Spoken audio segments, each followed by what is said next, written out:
Hello everyone, a very good morning and welcome to Byju's exam prep.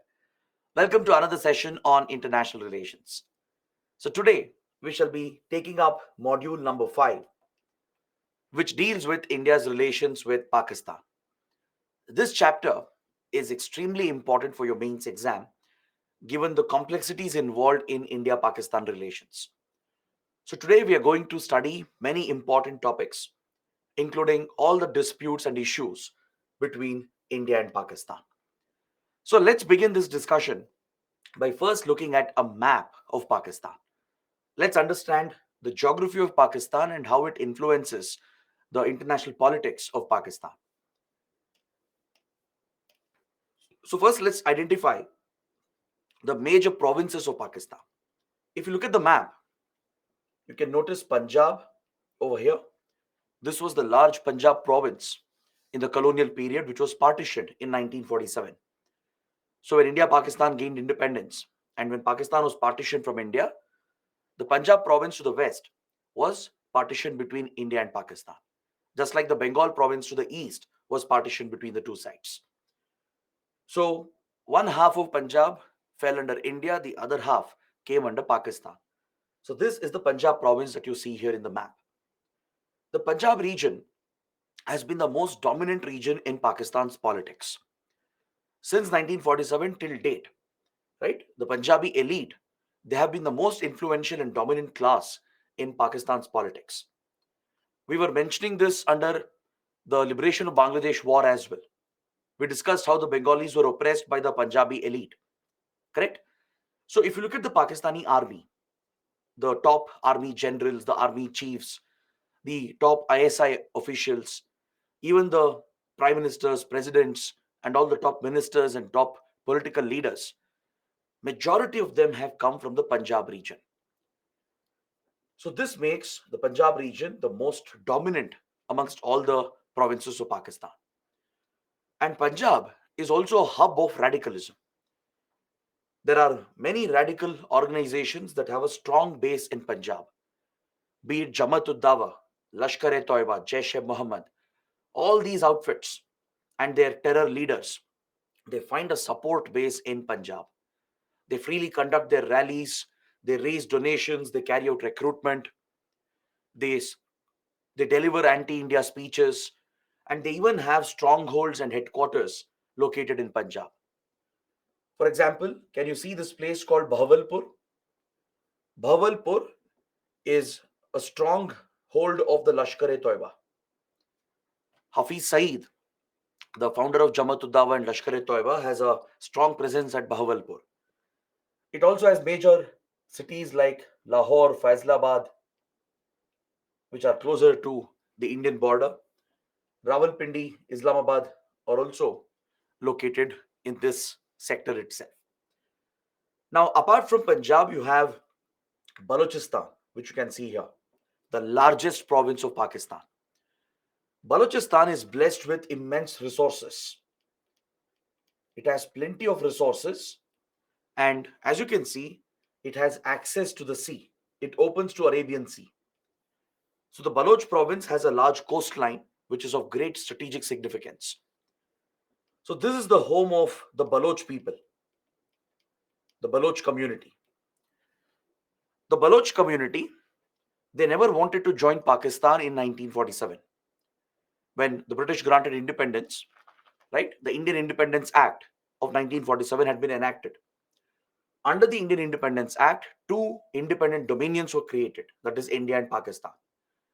But all the princely states and the other regions, they had the choice to either join India or Pakistan or remain independent. So Baloch region wanted to move away from Pakistan and make this region its own country. Because the Baloch region extends to Iran as well. Iran is a neighbor here of Pakistan. The Baloch region extends into parts of Iran. So the Baloch ethnic group, they wanted to unite all these Baloch areas and form Balochistan for their own, to make it their own country. But Pakistan would forcefully occupy Balochistan, and it has committed a lot of atrocities against the Baloch people. Even today, this is a conflict zone for Pakistan. It's an internal divide of Pakistan. Because the Baloch people have rebelled and since many decades, they are leading an insurgent terrorist war against Pakistan. And there are several rebel groups, Baloch rebel groups, that wage a war against Pakistan. So this is a highly unstable region, but Pakistani forces, the Pakistani army and the ISI, they are known to commit brutal atrocities against the Baloch people in Balochistan. Here the major city would be Quetta. Quetta is very close to the Afghan border, and this is where Pakistan had sheltered the Talibani leadership. When the Afghan Taliban leadership was thrown out from Afghanistan following the US invasion in 2001, right? The Talibani leaders were hosted here at Quetta by the Pakistani leadership. Next, you can see the Pakistan-Afghanistan border. This boundary line is called the Durand line. This boundary line was drawn by the Durand Commission. It's called the Durand line. All right. So this area that you're seeing here, the AFPAC border region, this is one of the most sensitive, delicate regions in the world. This is a global hub of terrorism. Pakistan has virtually created a terror factory, a terror ecosystem all across the Durand line. Be it the Taliban, be it factions of Taliban like Haqqani Network, Al-Qaeda, Lashkar-e-Toiba, Jaish-e-Mohammed, Hizbul Mujahideen. Many of these terrorist groups are sheltered all across the AFPAC border. Even the Baloch border and the Khyber Pakhtunkhwa border, both are very, very sensitive, especially the Khyber Pakhtunkhwa province, right? These areas are the tribal areas of Pakistan. It was previously called FATA, federally administered tribal areas. You'd have heard of places like Waziristan, South and North Waziristan, or maybe Swat Valley, right? So such places, they were all part of the federally administered tribal areas. They were directly administered by the national government, by the central government. Now it's been organized into the Khyber Pakhtunkhwa province. So you can see cities like Peshawar here. So in and around Peshawar and along this boundary here in the tribal belt, there are many terror groups that are hosted here by Pakistan. All right. Notorious outfits like Haqqani Network. Haqqani Network is a faction of the Afghan Taliban. It's one of the branches of Afghan Taliban, which has been nurtured by Pakistan's ISI. It primarily operates here in these border areas. Even Al-Qaeda has a very strong presence in these border areas. So apart from the Afghan Taliban, there are many other terror groups that freely operate here. You also have Islamic State, ISIS Khorasan province, which has gained a lot of influence along the Durand line. So multiple terror groups operate here. Many of them are nurtured and supported by the Pakistani state, the deep state of Pakistan. When I say deep state, it refers to the Pakistani army and the ISI. These are the hidden organs of the Pakistani state. The hidden part of the Pakistani state, which is directly aiding and backing terrorism, right? So all across the Durand line, it's a very unstable region. So especially towards the tribal belt, there are multiple terror groups hosted by Pakistan.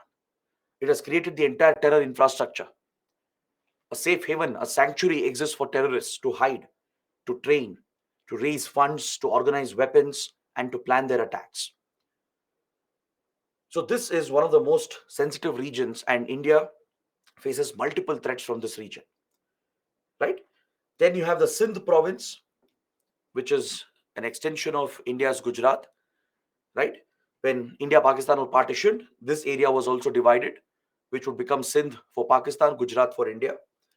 So this is where you have Karachi, the major commercial city, a naval base and a port as well, which faces Arabian Sea, and also a hub of organized crime and terrorism. Many criminal cartels, including the Dawood Ibrahim cartel, have a major presence at Karachi, and even terrorist groups have a major presence at Karachi. Here you can also see the Gwadar port, the strategic Gwadar port of Balochistan, which has been built by China. China has constructed this strategic Gwadar port that faces the Arabian Sea. Now, apart from all these places, we have Pakistan occupied Kashmir. These parts of Jammu and Kashmir, which would belong to India, has been illegally occupied by Pakistan since 1947. It includes the Gilgit-Baltistan region as well over here. So today we are going to discuss the Kashmir dispute in detail. We'll understand the nature of Kashmir conflict. So please note that these parts of J&K, the erstwhile state of J&K as it existed, has been illegally occupied by Pakistan since 1947. So India does not have control over these territories. That's why we refer to it as POK, Pakistan Occupied Kashmir. That is the only term which is acceptable for us. All right? Because Pakistan uses other names. The international community uses other names. Those names are unacceptable for India. So be very careful in the exams as well. Pakistan calls it Azad Kashmir.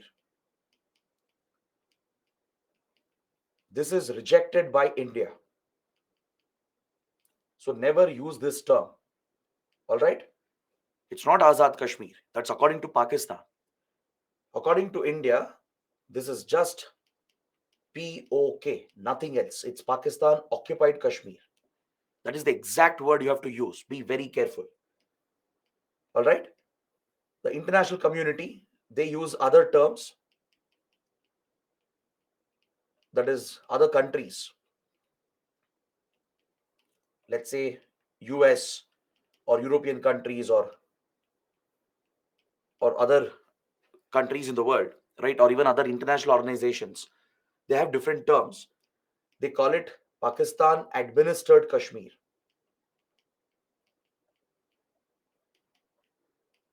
And they refer to the Indian side as Indian administered Kashmir. So these references are also rejected by India. India rejects this reference as well. Because using the term administered Kashmir would mean that Pakistan has a legitimate claim, right? So India rejects these claims. We don't use the term Azad Kashmir or Indian administered Kashmir or Pakistan administered Kashmir. The only terminology India uses for the occupied areas is POK, and the rest of it, we just call it Jammu and Kashmir, nothing else. That's the only term you should be using.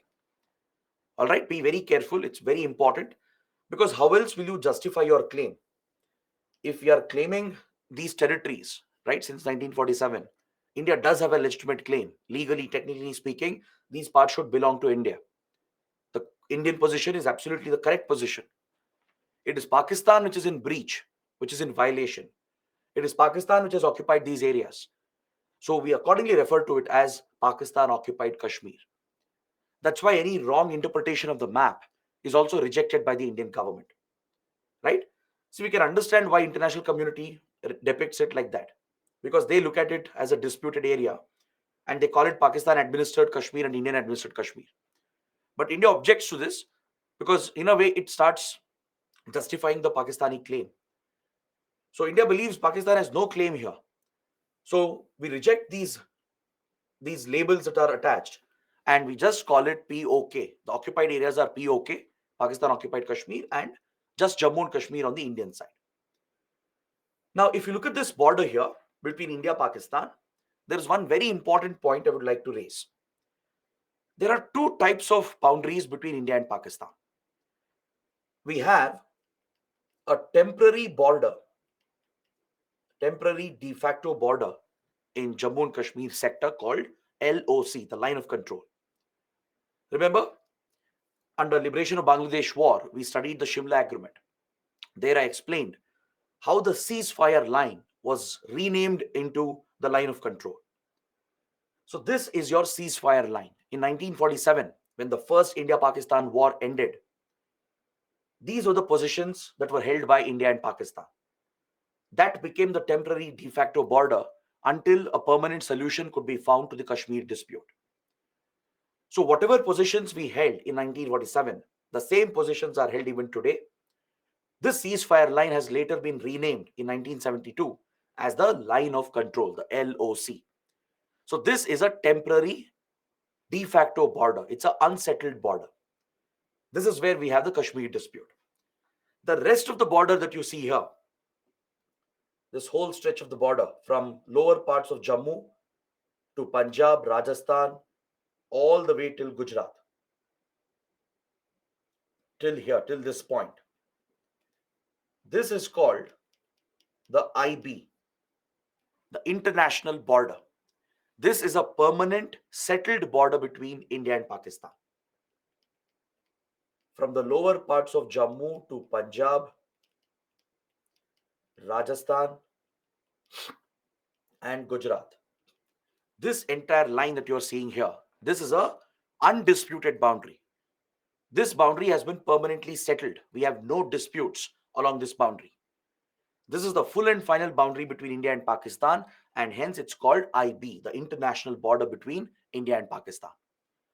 However, at the tip of the IB, where the IB was supposed to meet the Arabian Sea in the Run of Kutch area, this is the Run of Kutch, the marshy wetland area.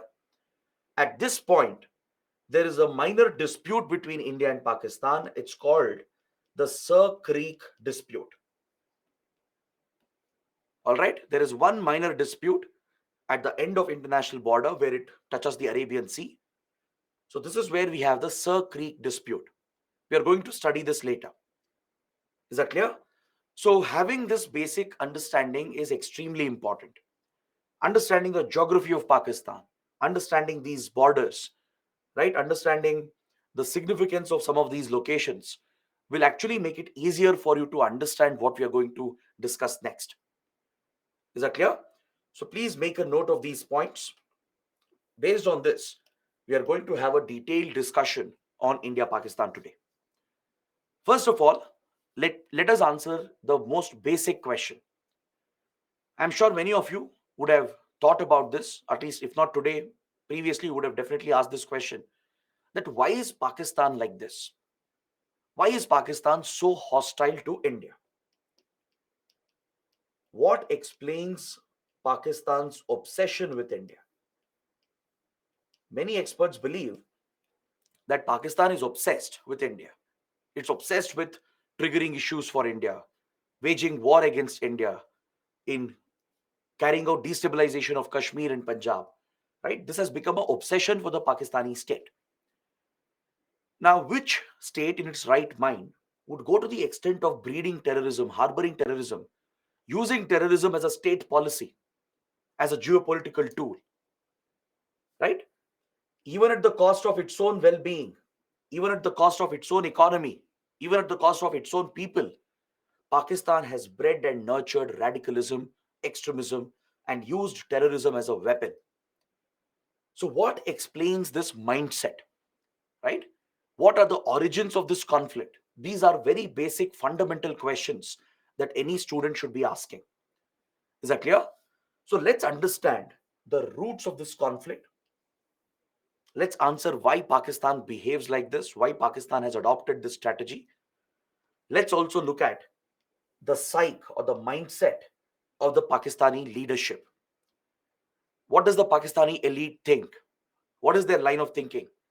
What is their mindset? Right? These will help us answer these basic questions.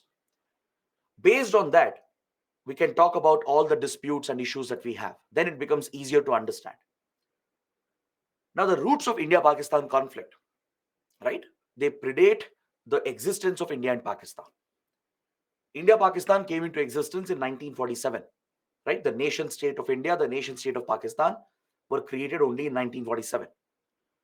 But the root of this conflict, the root of this rivalry, this enmity, this hostility, right, predates the independence of the two countries. It goes all the way back to the colonial period and to our freedom struggle. Remember, I told you in the very first class that most of the geopolitical issues and the disputes and social challenges in South Asia, they are all of colonial origin. Colonial blunders, the colonial mistakes that were made and left behind, they continue to harm the region even today. The same happens in West Asia and North Africa as well. Look at the Israel-Palestine issue, right? Look at what has happened in the last few days. This issue as well has a deep-rooted colonial connection, colonial imperial blunders committed by the British, which is affecting the region even today, right? The colonial policies, as we discussed in the previous classes, it led to divisions in the society, in the community. The divide and rule policy of the British, it induced deep-rooted communalization in India's freedom struggle. The Indian society was strongly polarized on communal lines, and this was a deliberate policy of the British. They would encourage religious extremists on both the sides, especially after 1857, after the First War of Indian Independence. Right? Britain was very serious about controlling the Indian colony and to break up the Indian national movement. So the easiest strategy for the British was to break up the society on various lines, various divisions: communal division, caste division, ethnic and racial divisions. So they tried this policy in other places as well, in Sri Lanka, in Africa and West Asia as well. They've used the same strategy of divide and rule, introducing these strong divides between major communities. In the case of India, right, the biggest division was the communal division, the division between Hindus and Muslims. Even though India's freedom struggle was largely secular, inherently secular, it was a united freedom struggle, right? There was a strong communal angle that was added by the religious extremists on both the sides, which was proactively supported by the British. Now, when leaders like Jinnah came up, Muhammad Ali Jinnah, and established Muslim League, and later the idea of Pakistan was championed as a separate exclusive state for Muslims, right? This was clearly a communal demand, and this would be encouraged by the British as a matter of policy. Similarly, the British would extend support to Hindutva extremists, to organizations like Hindu Mahasabha, which was an extremist organization, would get direct backing of the British to try and push India to become a theological state, which Pakistan would become later. So the very idea of Pakistan, since the idea was proposed, was always on religious lines. The problem here is again not with any religion. As I mentioned in previous classes, religion is misused, misinterpreted by political elements for their own gains, their own self-interest. No religion preaches radicalism or extremism, right? But in every religion, there are strands of extremism, be it Christianity, be it Hinduism, Islam, Buddhism as well, right? In every faith, you find these strands of extremism, which is the work of these political extremists. So Pakistan today, right, it's a failed state. It's a rogue state. It's a corrupt state. The reason why Pakistan has got here is because of where it started from. It started on the wrong foot. It started with all the wrong ideas. It started out with a very narrow, closed mindset. Whereas India, fortunately for us, took the exact opposite path. The credit for this goes to our freedom fighters, our founding fathers, the vision, farsightedness of our leaders of that era. If we had fallen prey to communal tendencies, if we had turned into a majoritarian Hindu state like Pakistan did, right? Pakistan turned into an Islamic state, adopted official state religion, and became a theological state. It deliberately promoted radical religion. It would promote religious fundamentalism as a state policy. So, fortunately for India, we went the other way. We went the opposite path. India would inherently become a secular state, a constitutional democracy where everyone would be treated equal, right? Be it a religious minority or a linguistic minority, person from any region, person of any gender would get equal treatment in India.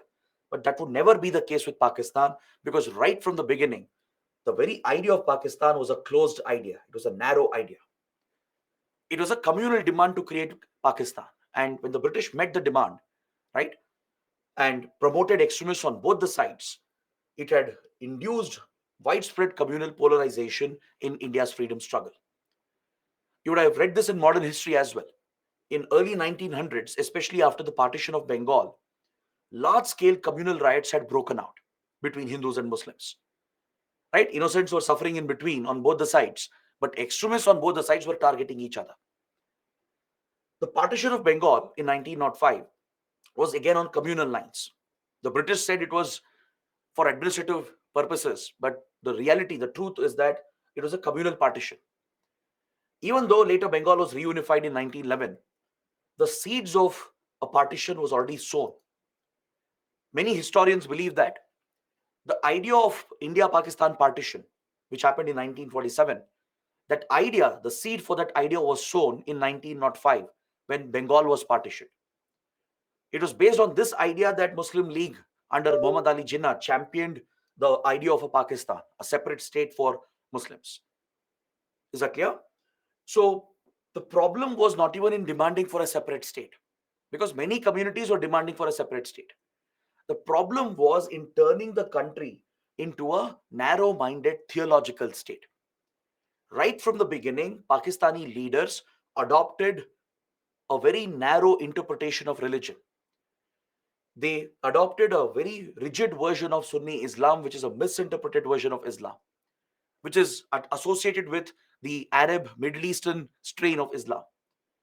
It would adopt Wahhabism, Salafism, a very rigid, radical stand of Sunni Islam, and it would start persecuting religious minorities from the very beginning.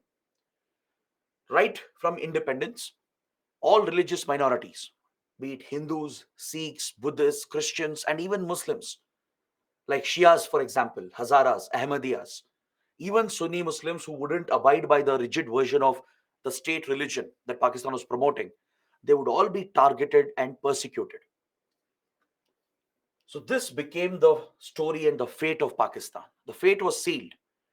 The state was directly involved in backing, nurturing, and promoting religious fundamentalism. Extremism became the state's policy to keep its people under control, to target the enemies, right? And no wonder Pakistan relies on radical extremism and terrorism as a geopolitical weapon as well, right? So that's why we all should be fortunate. We are really fortunate. We should thank our founding fathers, the vision of our freedom fighters, our freedom struggle, and the Indian Constitution, because we took the exact opposite path. It would have been easy for India to turn into a majoritarian state as well, like Pakistan did. Fortunately, we didn't. Right? If India had done that, if that mistake had happened, we would have ended up at the same place where Pakistan is today.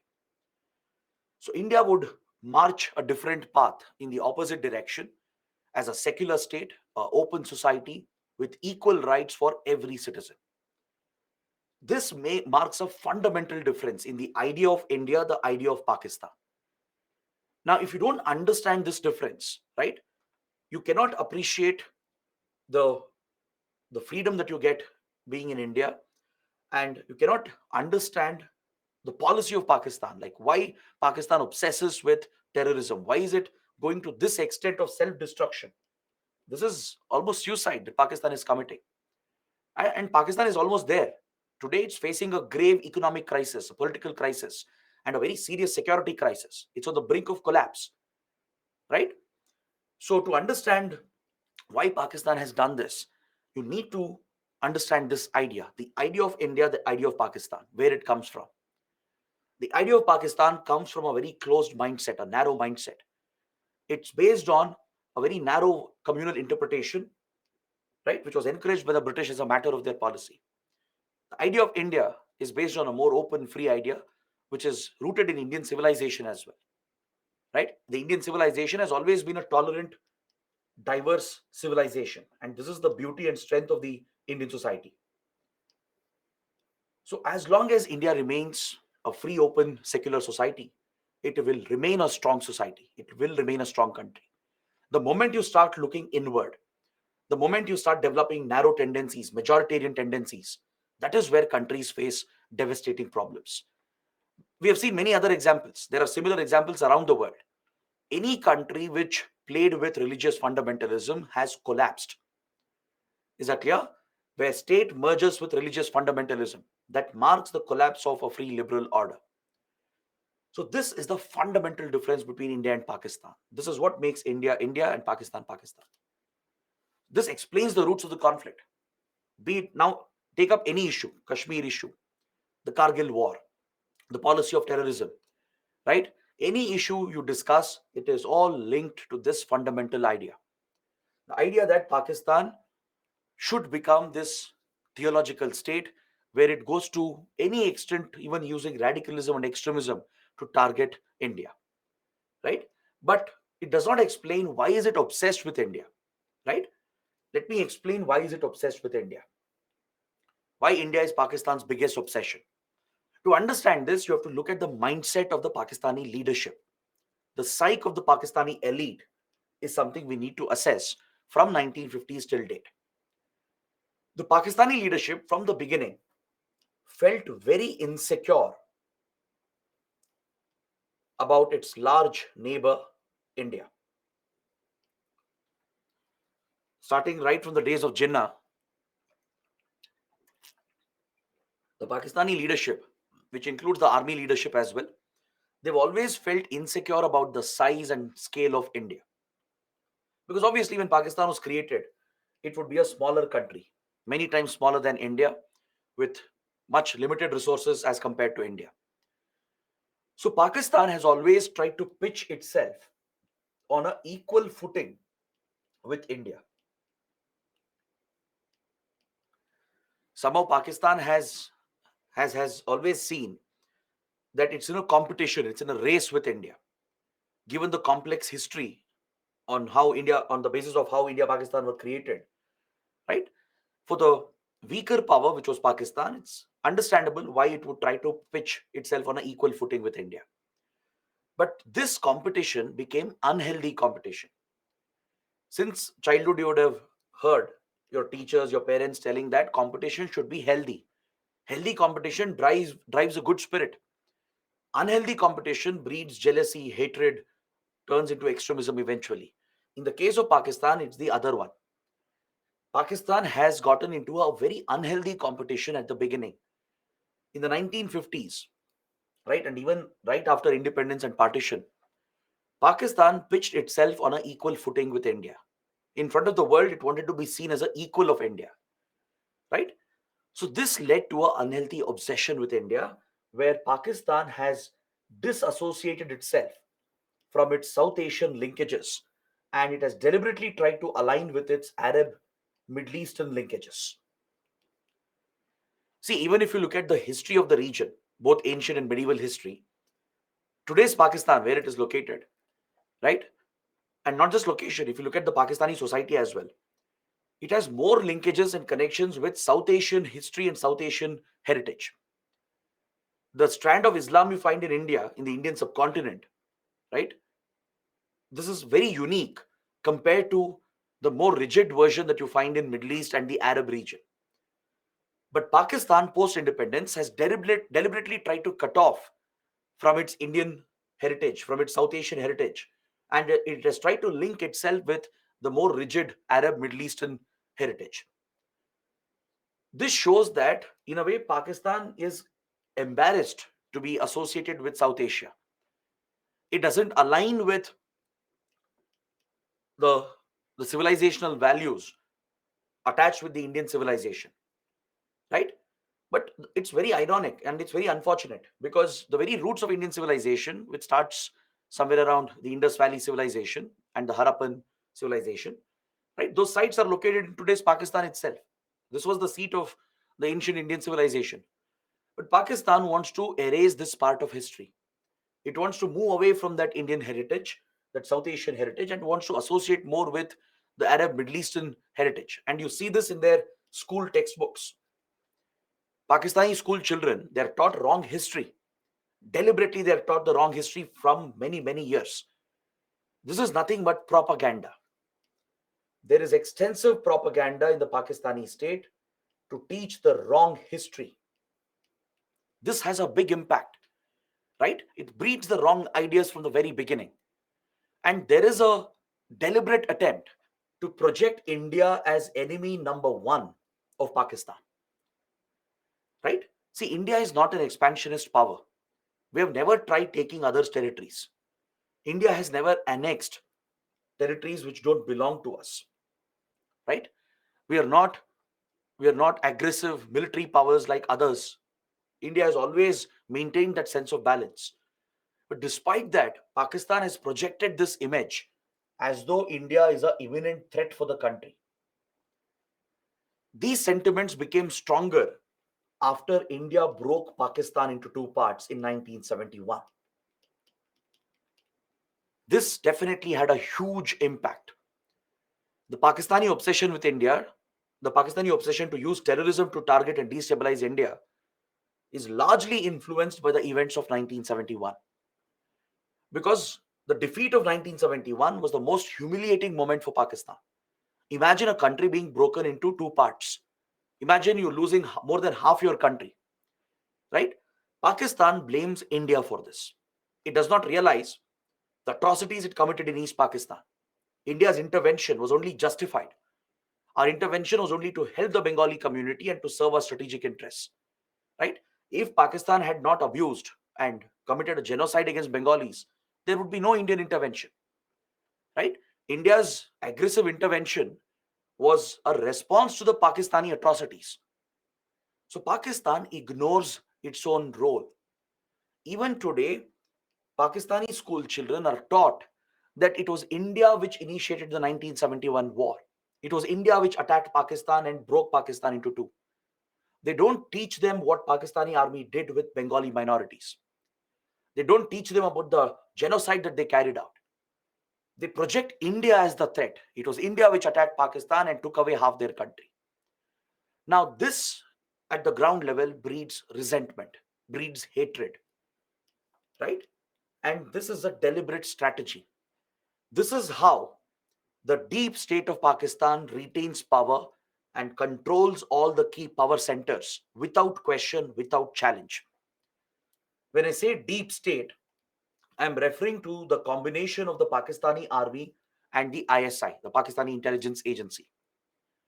See, in Pakistan, if you evaluate Pakistan's political structure, many experts they say that there is a dual power center.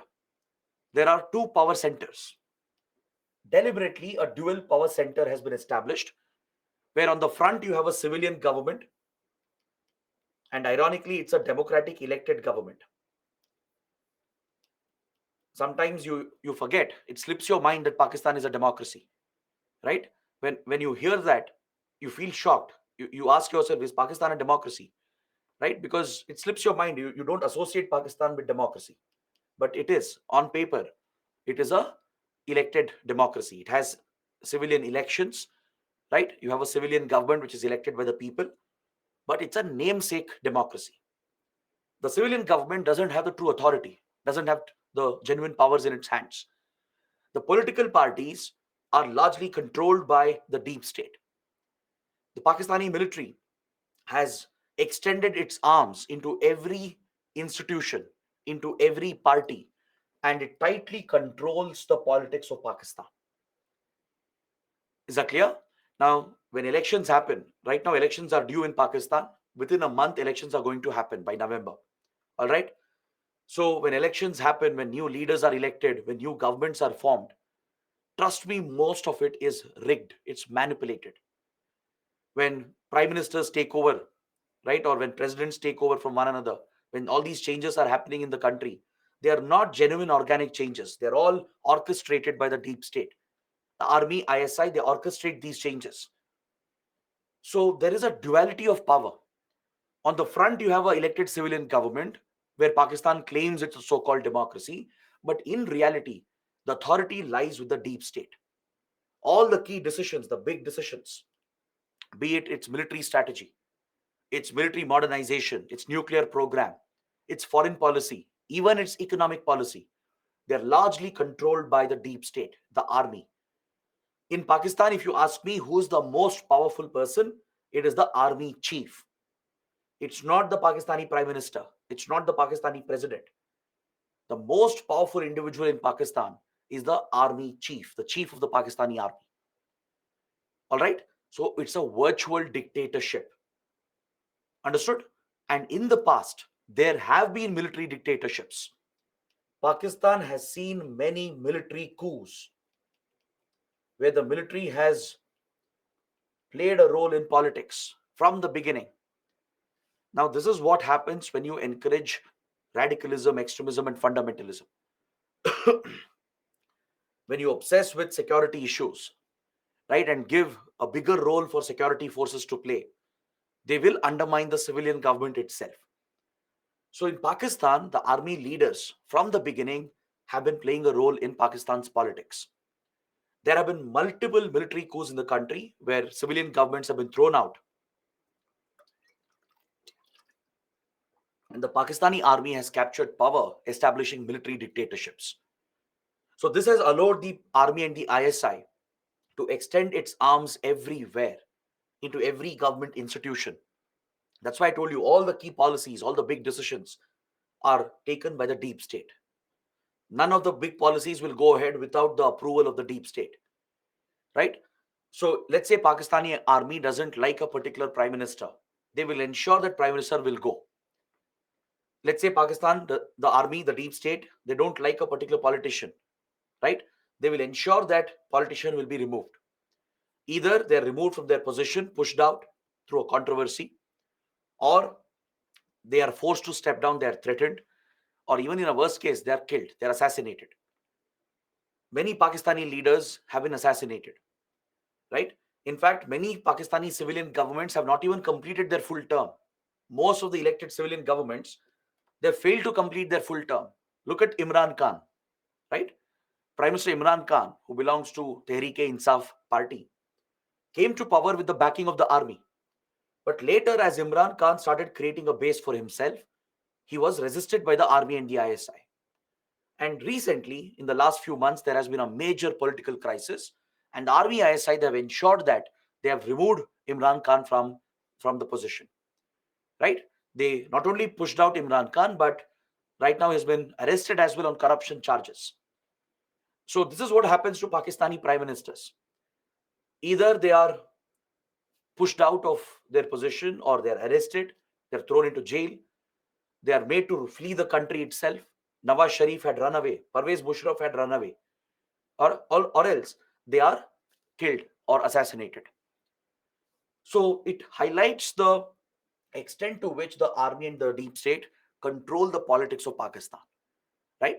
Now, if they have to remain relevant, if they have to ensure that they don't face a challenge to their authority, they need a constant external enemy. Because see, in Pakistan, there are so many economic and social problems that by this time there should have been a revolution. In any state, take any society for that matter, good governance is what prevents a revolution, a social revolution. No people will accept oppression. No people will accept backwardness, deprivation. If a society remains poor all the time, if the government doesn't care about them, if there is no good governance, and if the leaders remain rich and powerful, whereas the people are suffering, no such society can survive. This is a given fact. There are theories in public administration that what prevents a revolution, right, is good governance. If governance fails, then the society will definitely witness an uprising.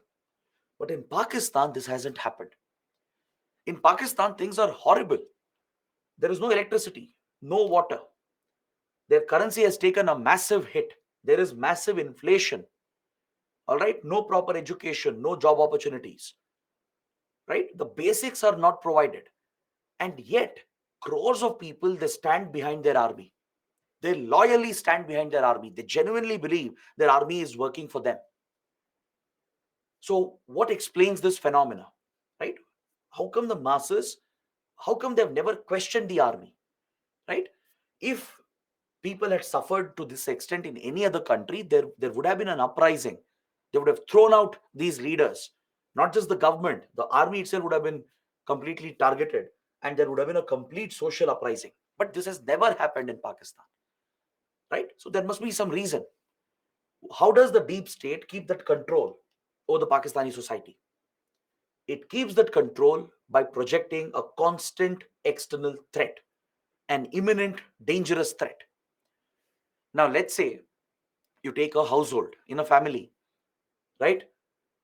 If there are no external threats, right, the family will be focused in inwards, looking into family issues, focused on family relations. The moment you say there is an external threat, the family will unite, right? The family comes together to fight off any external threat first, and then they'll try to resolve their interpersonal differences. The same happens in geopolitics as well. Now look at Israel. Israel is thinking of forming a national unity government. Until recently, there was chaos in Israel. Political parties were divided as the Israeli government was carrying out some controversial judicial reforms. So there were deep-rooted political divisions in Israel. But now, after the attack of Hamas, now that Israel has gone to war, all the parties have united because they have an external threat, a common external threat. They are thinking of forming a national unity government, right? Take the Khalistan movement, the revival of Khalistan movement. All the opposition parties have backed the ruling BJP, right? Otherwise, Indian political parties are always blaming each other, fighting against each other. On the Khalistan issue, you see that all the parties have come together to take a common stand to oppose a common enemy, right? This is a phenomena. It happens in geopolitics. This is human nature as well, right? When you face an external threat, like-minded people come together. They bind together despite whatever differences they have. So as long as there is a constant external threat to Pakistan, the army can keep justifying its position. See, if you look at army chiefs, top army generals and ISI generals and officials, they've all become filthy rich. They've all accumulated millions and millions of dollars in wealth, right? All their children, they study abroad. They're settled in US and Europe. They don't suffer any of the consequences. Whereas it's millions of poor Pakistanis who are at the receiving end. Despite the stark income social divide and the power divide, no one is questioning the deep state. The reason is the deep state has succeeded in projecting India as a common, constant, imminent threat. Is that clear? It always brings up the bogey of 1971. It shows how India broke Pakistan into two. It projects that India is waiting to invade Pakistan and destroy the country. It also projects threats from Western countries as well. Threats from US, threats from other European countries. And whenever needed, the deep state will use terrorism as a weapon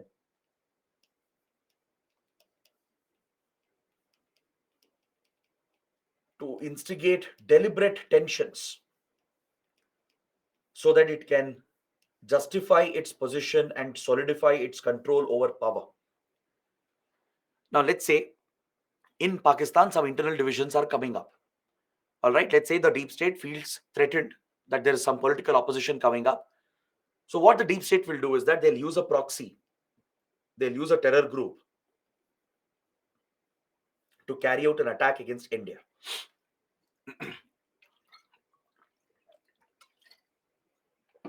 Let's say tomorrow, people of Pakistan start questioning the army. They start questioning the government, right? Any such opposition, once it comes up, the deep state, all it has to do to end that opposition is to sponsor an attack against India. How does this help? Because a major attack against India will trigger India. India will call for action. India will put pressure on Pakistan. There would be public pressure to attack Pakistan and take revenge as well, to retaliate using military methods. The moment these tensions come up, you need not even attack Pakistan. Just statements from leaders in media and by the public that we should retaliate, go to war with Pakistan. Just the statements are enough to bring the people together in Pakistan. The deep state will work on this, right? It will show that India is about to attack. India is an imminent threat. So defending the country becomes a priority. And Pakistan is constantly in that mode. It's constantly kept on a war mode by the deep state. That is why the deep state relies on extremism. It relies on terrorism as a weapon. So you can clearly see that problem is not with religion. Religion is being misused here for geopolitics to serve the political interests of these army officials, the ISI officials, right? They misuse religion.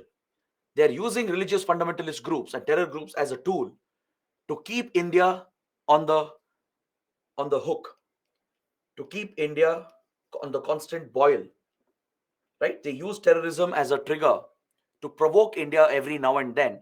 And when there is a reaction from India, right? This helps the deep state to cement its power. The army and the ISI can project that India is waiting to attack. So when there is such an external threat, people will not question the army or the ISI, right? They genuinely believe even now that army is their savior. In Pakistan, there is a lot of loyalty towards the army that doesn't even exist towards political parties, because that is the culture which has been created by the deep state. Is that clear? So understanding the mindset and understanding the roots of the divisions of the conflict is very, very important. It's a very important analysis. See, we could have easily discussed only the basic facts, the history, and close this chapter, but that does not serve the purpose, right?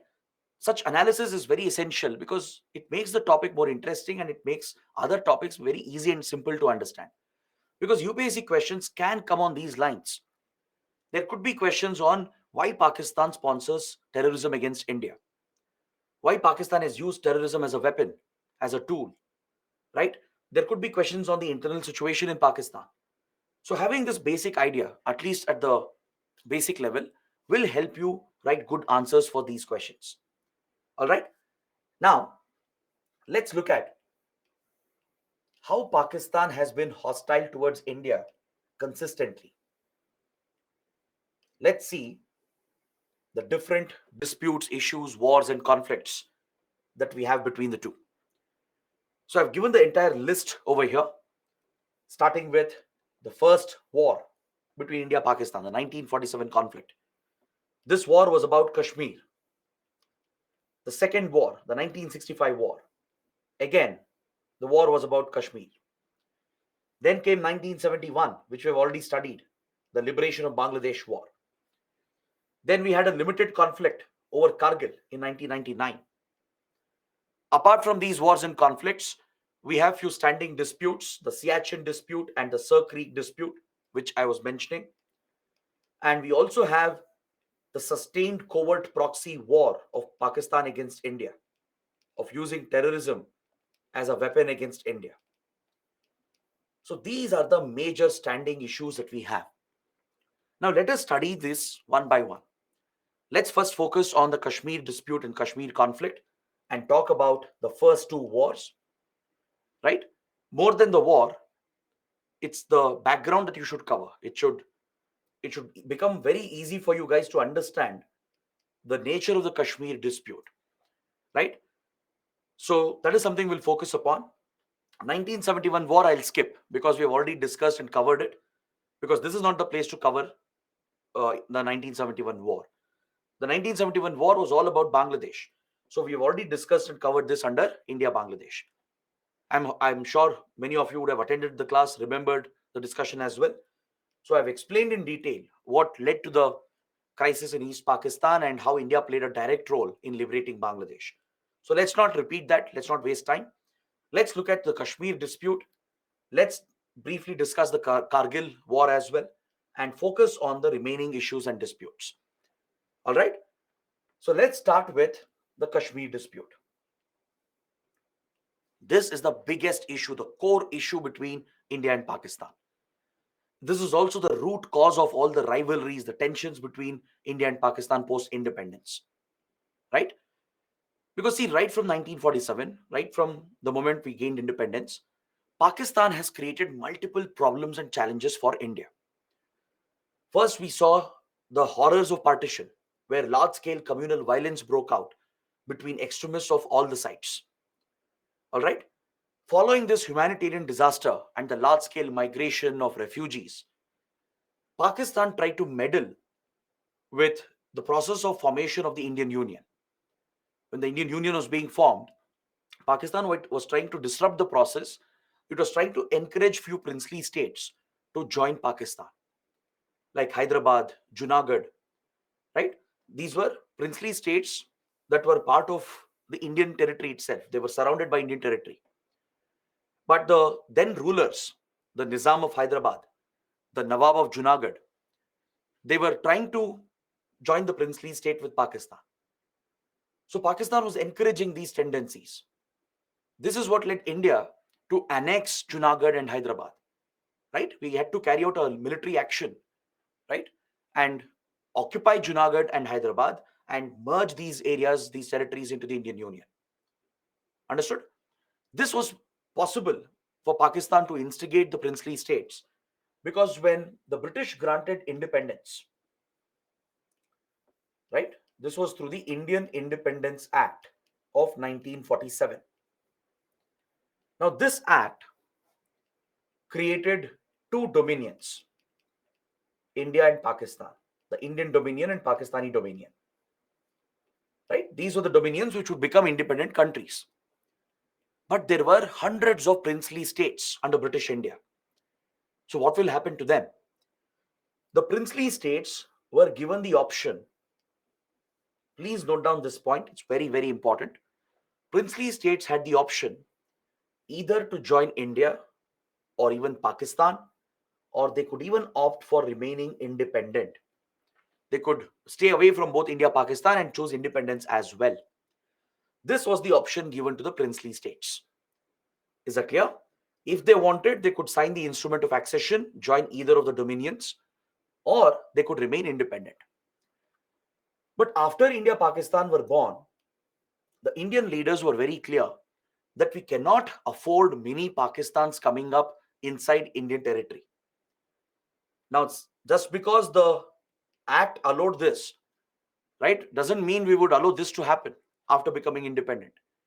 Imagine having multiple enclaves of Pakistan inside India. Or imagine having Indian enclaves inside Pakistan as well, right? Both would have been nightmares. So the then Indian leaders, Prime Minister Nehru and Home Minister Sardar Patel and the others, they were very clear that we have to build a strong Indian Union. We have to bring all the regions together, convince many princely states to join the Indian Union. Because many princely states were hesitant. Because please understand, they are monarchies, they are monarchs. They knew that India would be a democracy, a constitutional democracy, which means that is the death of monarchy. They will lose their prestige, their power, their authority, their wealth. So obviously monarchs were hesitant. For example, the King of Travancore. The King of Travancore was hesitant. The Vodayas of Mysore were also slightly hesitant to join India initially, right? Then various princely states in Madhya Pradesh, like Indore, Bhopal, even towards Rajasthan, some of the Rajput kingdoms, they were all hesitant to join India. They wanted to retain their monarchy, retain their powers, their wealth. In the northeast as well, right? So many princely states had this as a hesitation. Similarly, Junagadh and Hyderabad also had a hesitation. But problem with Junagadh and Hyderabad was that the Nawab of Junagadh and the Nizam of Hyderabad, they wanted to join Pakistan. And there is no connection. Geographically, they are not contiguous, right? Culturally, there is no connection as well. They ruled over Hindu majority areas. So there is no way that India could tolerate or allow these Pakistani enclaves to come up inside India. So India had to use multiple policies to convince, force, threaten, or capture these territories. In some cases, negotiations worked, like the various kingdoms in Madhya Pradesh, the southern parts of India, right? All these kingdoms, they just needed some convincing. So talks were opened, negotiations happened, and incentives were offered to them. The government promised incentives that you could retain certain part of your wealth. You could retain some titles. You can continue with some rituals that you perform. And government would provide a privy purse, meaning government would pay the royals of a certain incentive, right, which became a motivating factor for them. So such negotiations helped in convincing some of the princely states. Is that clear? So Sardar Patel and Nehru would play a critical role in negotiating with these princely states and convincing them to join India. But in some cases, it required it required threats, it required pressure, right? So some princely states were merged into India through a mix of threats and coercion. But some were not bending to either of them. So that is where military action was necessary. Like Junagadh had to be annexed through surrounding Junagadh by our forces, and Junagadh had to be annexed by India. Then we held a plebiscite as well. We held a direct election so that it will have legitimacy in front of the global community. Pakistan was constantly instigating the Nawab of Junagadh to merge Junagadh with Pakistan. Right? And Junagadh is in the middle of Gujarat, which means there would be a Pakistani enclave inside Gujarat. So India could not tolerate that. So through military action, India captured Junagadh and held an election as well, a plebiscite, so that it will have international legitimacy. Similarly, Hyderabad, Nizam of Hyderabad was hell-bent on joining Pakistan, and Pakistan was encouraging that. This was deliberate Pakistani interference in our internal matters. So as Hyderabad was showing the tendency, India launched a military operation again called Operation Polo. Through Operation Polo, which was a combined police military action, India captured Hyderabad, and that's how these areas became part of India. The reason why I'm mentioning all of this is because I want to highlight how Pakistan has meddled with our princely states, how it has tried creating different challenges for India, even with forming a strong Indian Union. Right? Now, one such place was Jammu and Kashmir, which was also a princely state. Jammu and Kashmir was ruled by the Dogras. The Dogra dynasty was in power. They had purchased Jammu and Kashmir from the British. Following the Anglo-Afghan wars and the settlement between the British and the Afghan warlords, right? Part of Jammu and Kashmir was under British control. They had sold it to the Dogras. So it was a Dogra princely state. Now J&K has a very unique demography, right? Kashmir is largely Muslim dominated. Jammu is largely Hindu dominated. And Ladakh, which at that point was a princely state of its own, was Buddhist dominated. Now that's a very unique demography, right? So Raja Hari Singh was the monarch of J&K from the Dogra clan. Raja Hari Singh, he evaluated his options. He realized that his interests and the interests of his subjects will not be served by joining Pakistan, and he also was hesitant to join India. Because from the beginning, Pakistan was becoming a theological state where minorities were being oppressed and targeted. So Raja Hari Singh feared that if J&K merged with Pakistan, religious minorities would be eliminated. They would be persecuted. He was also concerned about joining India because even though India was secular, eventually India would be a Hindu majority state. Right? Majority population would be Hindus. Plus, Raja Hari Singh would have to give up his authority. Right? He would no longer be the ruler if he merges with a democratic India. So given these circumstances, Raja Hari Singh opted for independence initially. Initially, he chose independence. He did not accede either to India or to Pakistan and opted for independence. So technically speaking, legally speaking, J&K was an independent country for a short period of time. It was neither part of India nor Pakistan. All right? So don't take offense to what I'm saying. What I'm saying is technically correct. J&K technically for a few months was independent because the legal heir, the legal monarch, according to the options given under Indian Independence Act, had opted for independence. Right? The act gave the option to either join India or Pakistan or choose independence. So Raja Hari Singh opted for independence to retain his own authority and to consider the interests of his own subjects. And as a result, J&K technically was independent. But this led Pakistan to keep its eyes on Kashmir. Given that Kashmir was a Muslim dominated region, blessed with resources, and it has a strategic location because J&K would be a connection to China and Central Asia. Right? Historically, Kashmir has been part of an important trade route between Indian subcontinent and Central Asia and China. So Pakistan obviously was motivated by all these factors. The religious factor, the economic and strategic factors as well. So Pakistan made an illegal attempt to capture Kashmir for itself without valid claims, without any valid historical claims. Pakistan made an illegal military attempt to take Kashmir by launching an operation known as Operation Gulmarg. This operation was backed by the Pakistani army, where they motivated few tribes in the region, in the Gilgit-Baltistan region and in the Kashmir region, who had enmity with Raja Hari Singh.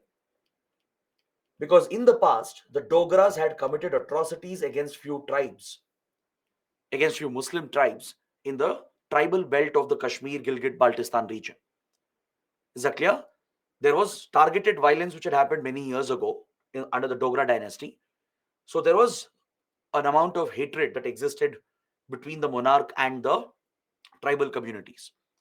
So by arming them, by motivating them and by giving arms to them, Pakistani army launched a tribal invasion. Pakistan projected this to the world as a tribal invasion carried out by the tribals on their own. In reality, Pakistan was backing them, supporting them secretly. Pakistani army soldiers would also be disguised as tribesmen. So they are called as Pakistani irregulars. So it was a mixture of tribal militants armed by Pakistan along with Pakistani soldiers who had joined their ranks. This invasion led to the capture of several key territories in J&K.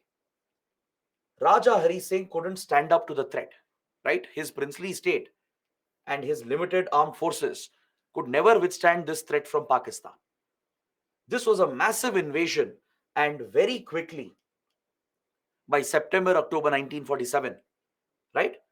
Several territories in J&K, including large parts of Kashmir and some parts of Jammu, were captured by these irregular forces from Pakistan. Later, Pakistani army would formally join this conflict, trying to cement the Pakistani position and trying to take this area entirely to merge it with Pakistan. So essentially, J&K was on the brink of collapse. In a matter of few days or weeks, J&K would have been completely taken over by Pakistan. At this point, Raja Hari Singh approached India for help. He asked India to assist. He reached out to Nehru, Sardar Patel, and Lord Mountbatten, right, who was still the Governor General. Reached out to them and asked India to help provide military assistance. And India agreed to help based on one condition. India's condition was Raja Hari Singh has to give up his claim. He has to sign the instrument of accession, merge J&K with India. If he agrees to the accession of J&K into India, then India will come to the defense of J&K and fight this war against Pakistan. So Raja Hari Singh had no other choice. Either he had to see the collapse of his state, right, collapse of his rule, or take help from India and merge J&K with India. So it was at this point that Raja Hari Singh signed the instrument of accession, thus formally merging Jammu and Kashmir with India. All right. Even though Pakistani irregulars had taken some territories, the whole state of J&K as it existed prior to independence belongs to India because the legitimate authority of J&K was Raja Hari Singh. He was still the legitimate monarch. So under the Indian Independence Act, Raja Hari Singh still had the authority to cede J&K to India. Right? Even though Pakistani forces had invaded, that was an illegal invasion. Even though they had captured some territories, the whole state of J&K as it existed, the princely state, including Gilgit-Baltistan areas, they technically legally belong to India. So that is why India's legal position is absolutely correct. We insist that the whole territory of J&K, the princely state, belongs to India. Right? We claim Gilgit-Baltistan as well because Raja Hari Singh signed the accession, the instrument of accession, merging the entire state with India. Right? The Pakistani invasion is irrelevant here. So legally, according to the Indian Independence Act, the entire state of J&K should belong to India. But once the instrument of accession was signed, India went to war. The first war broke out. India deployed troops to counter the Pakistani invasion, and we took back some of the occupied areas. Some of the occupied areas in Jammu and Kashmir was taken back by Indian troops. All right. So India managed to push back the Pakistani invaders, and we took back some of the occupied territories. But please understand, this was a period of immense challenges for both India and Pakistan. We were barely prepared for such wars and conflicts. The British had barely left us with anything, right? Forget armed forces. We barely had enough food left for us. There were multiple other challenges. Kashmir was not the only issue at that point. There were many other challenges. Northeast insurgency had broken out. Naga insurgency had started. Other princely states were creating problems in joining the Indian Union. There were massive economic challenges, shortage of food. We didn't have even basic industries. We had to depend on imports for all essential items, right? So there were grave economic, social, and political challenges. So, given the circumstances, India decided that we can't go on forever with this war. The war had already lasted a couple of months, from around November till January, from 1947 to 1948. The war was already dragging. And also understand, J&K has a very complex terrain, complex geography. It's the Himalayan mountain ranges. And back then, Indian armed forces were not so well equipped, right? We didn't have the best equipment, the best airlift capabilities. Barely any connectivity existed. So it's not easy to continue this war. It wasn't easy to go take all the areas back, right? It would have been economically and practically very challenging for the Indian forces. So at this point, what India did was we called for a ceasefire. We called for a ceasefire to prevent further damage, to prevent further economic losses of soldiers. And since the war could not be prolonged, we placed faith in a newly created international organization, that is the UN, and we took the matter to the United Nations. This was a call of Prime Minister Nehru. Prime Minister Nehru, he called for a ceasefire. India called for a ceasefire to hold the positions. We had taken back some of the occupied areas, and we took the matter to the United Nations. This is where Prime Minister Nehru faces a lot of criticism, right? There are many who criticize Prime Minister Nehru for taking the matter to the UN. Many who argue that we should have continued the war and taken back all the occupied areas, right? So definitely, if you are looking at it from one angle, it can be seen as a mistake, a policy mistake that was made. Because India would realize the mistake later. Initially, we had placed faith in the UN. Later, we would realize that we would never get a fair solution through the UN. So from one perspective, definitely it looks like a policy mistake. But if you look at it from the other angle, understand the circumstances of that era. See, it's easy to look back and point out and say something was right, something was wrong. In that context, in those circumstances, for India, the correct approach appeared to be calling for a ceasefire and taking the matter to the UN. Because as I told you, we didn't want to further drain our limited economic resources. We didn't want to suffer further losses. We didn't want to take the risk because the Indian forces were not equipped, were not trained, were not well prepared. Connectivity, terrain, the climate of the region was very hostile for the troops. The winter season had approached, and dragging and continuing the war would have had disastrous consequences on the soldiers and also on the economy, right? And this was not the only issue. Please understand, there were many, many pressing challenges that needed immediate attention, right? We were a new country left behind by the British with tremendous problems and challenges. And UN was a newly created institution after the Second World War, and many leaders and countries had hope that UN would play a neutral, positive role in solving conflicts. In fact, if you look at the UN Charter, India was part of framing the UN Charter. That is one reason why the Indian government placed faith in the UN. Nehru placed faith in the UN. Because India was part of the drafting of the UN Charter, and one of the goals of the UN was to resolve conflicts peacefully. Resolve conflicts through peaceful methods, through negotiations.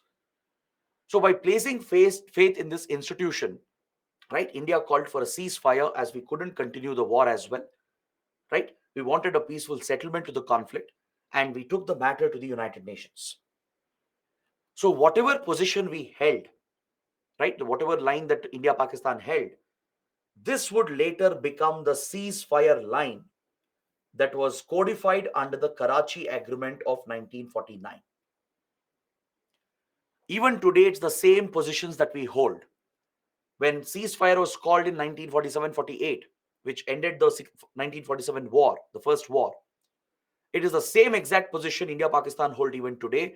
This was called the ceasefire line through the Karachi Agreement. It would remain the ceasefire line from 1949 till 1971. Understood? Now, when we took the matter to the UN, we were hoping for a fair solution, a fair settlement. But this is where India felt betrayed. India realized that UN was simply another political body. It was just another useless political body which had been politicized by the P5 countries, the 5 permanent members. The 5 permanent members with their veto power, they were simply using the UN to play their own geopolitics. Especially the British, they sided with Pakistan on the issue. The US also tacitly gave backing to Pakistan, sidelining India's interests. Now, why would they do that? This policy of the Western countries was driven by the Cold War mindset. The Cold War rivalries had started between US and Soviet Union. As India was neutral and later we became non-aligned in 1950s, Pakistan, on the other hand, clearly aligned with the West. Pakistan got very close to the British. It signed a military treaty as well, a military agreement. It joined a military club as well, which was aligned with Western powers. So Pakistan became a military ally to the West, whereas India was neutral and looking to champion the non-aligned approach. Also, the British, right? Inherently, they always had an inclination to Pakistan than India. This was all because of the colonial hatred that was left behind, right? So at the UN, there was a clear bias against India. There was a clear bias in favor of Pakistan.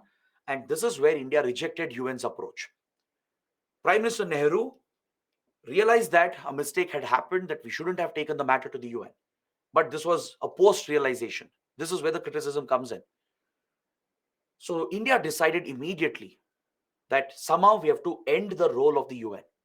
We have to take out UN's role in this conflict. Since then, India made attempts, since the times of Nehru till Indira Gandhi, attempts were made to remove the role of the UN in the Kashmir issue. All right? But then, in 1948, the UN upheld the ceasefire that India had declared. The ceasefire line was cemented in 1949 through Karachi Agreement.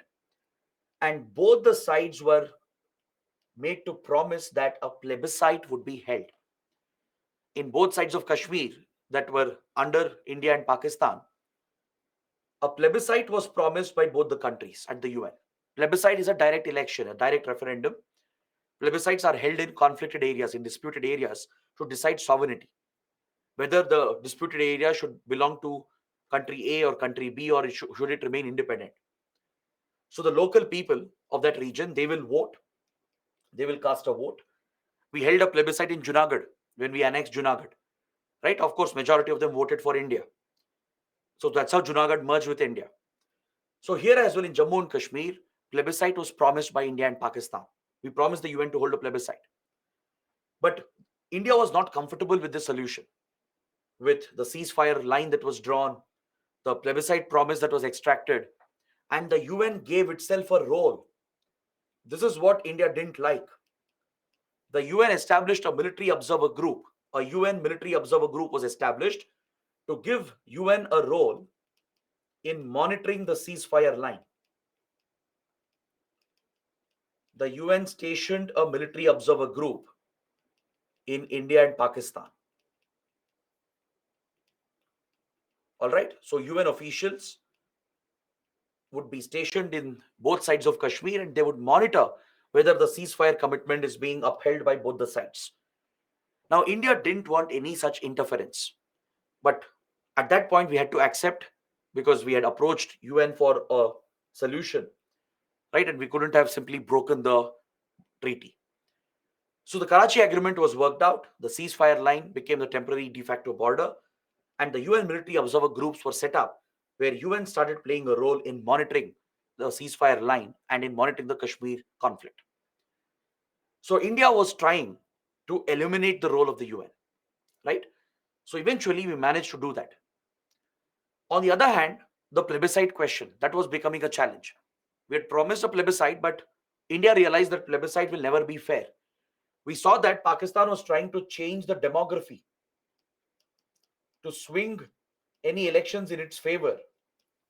Pakistan was trying to change the demography of POK, of Pakistan occupied Kashmir. Basically, it was bringing people from other parts, from Punjab, from the Khyber Pakhtunkhwa region, and trying to populate POK, so that if a plebiscite is held, they will all vote in favor of Pakistan. This was a manipulation that Pakistan was doing, right? So India was convinced that a free and fair election will never happen. A free and fair plebiscite cannot happen, as Pakistan is already meddling with the population of POK. So India decided we will never hold a plebiscite, no matter what. India rejected the plebiscite, and till date we haven't held the plebiscite.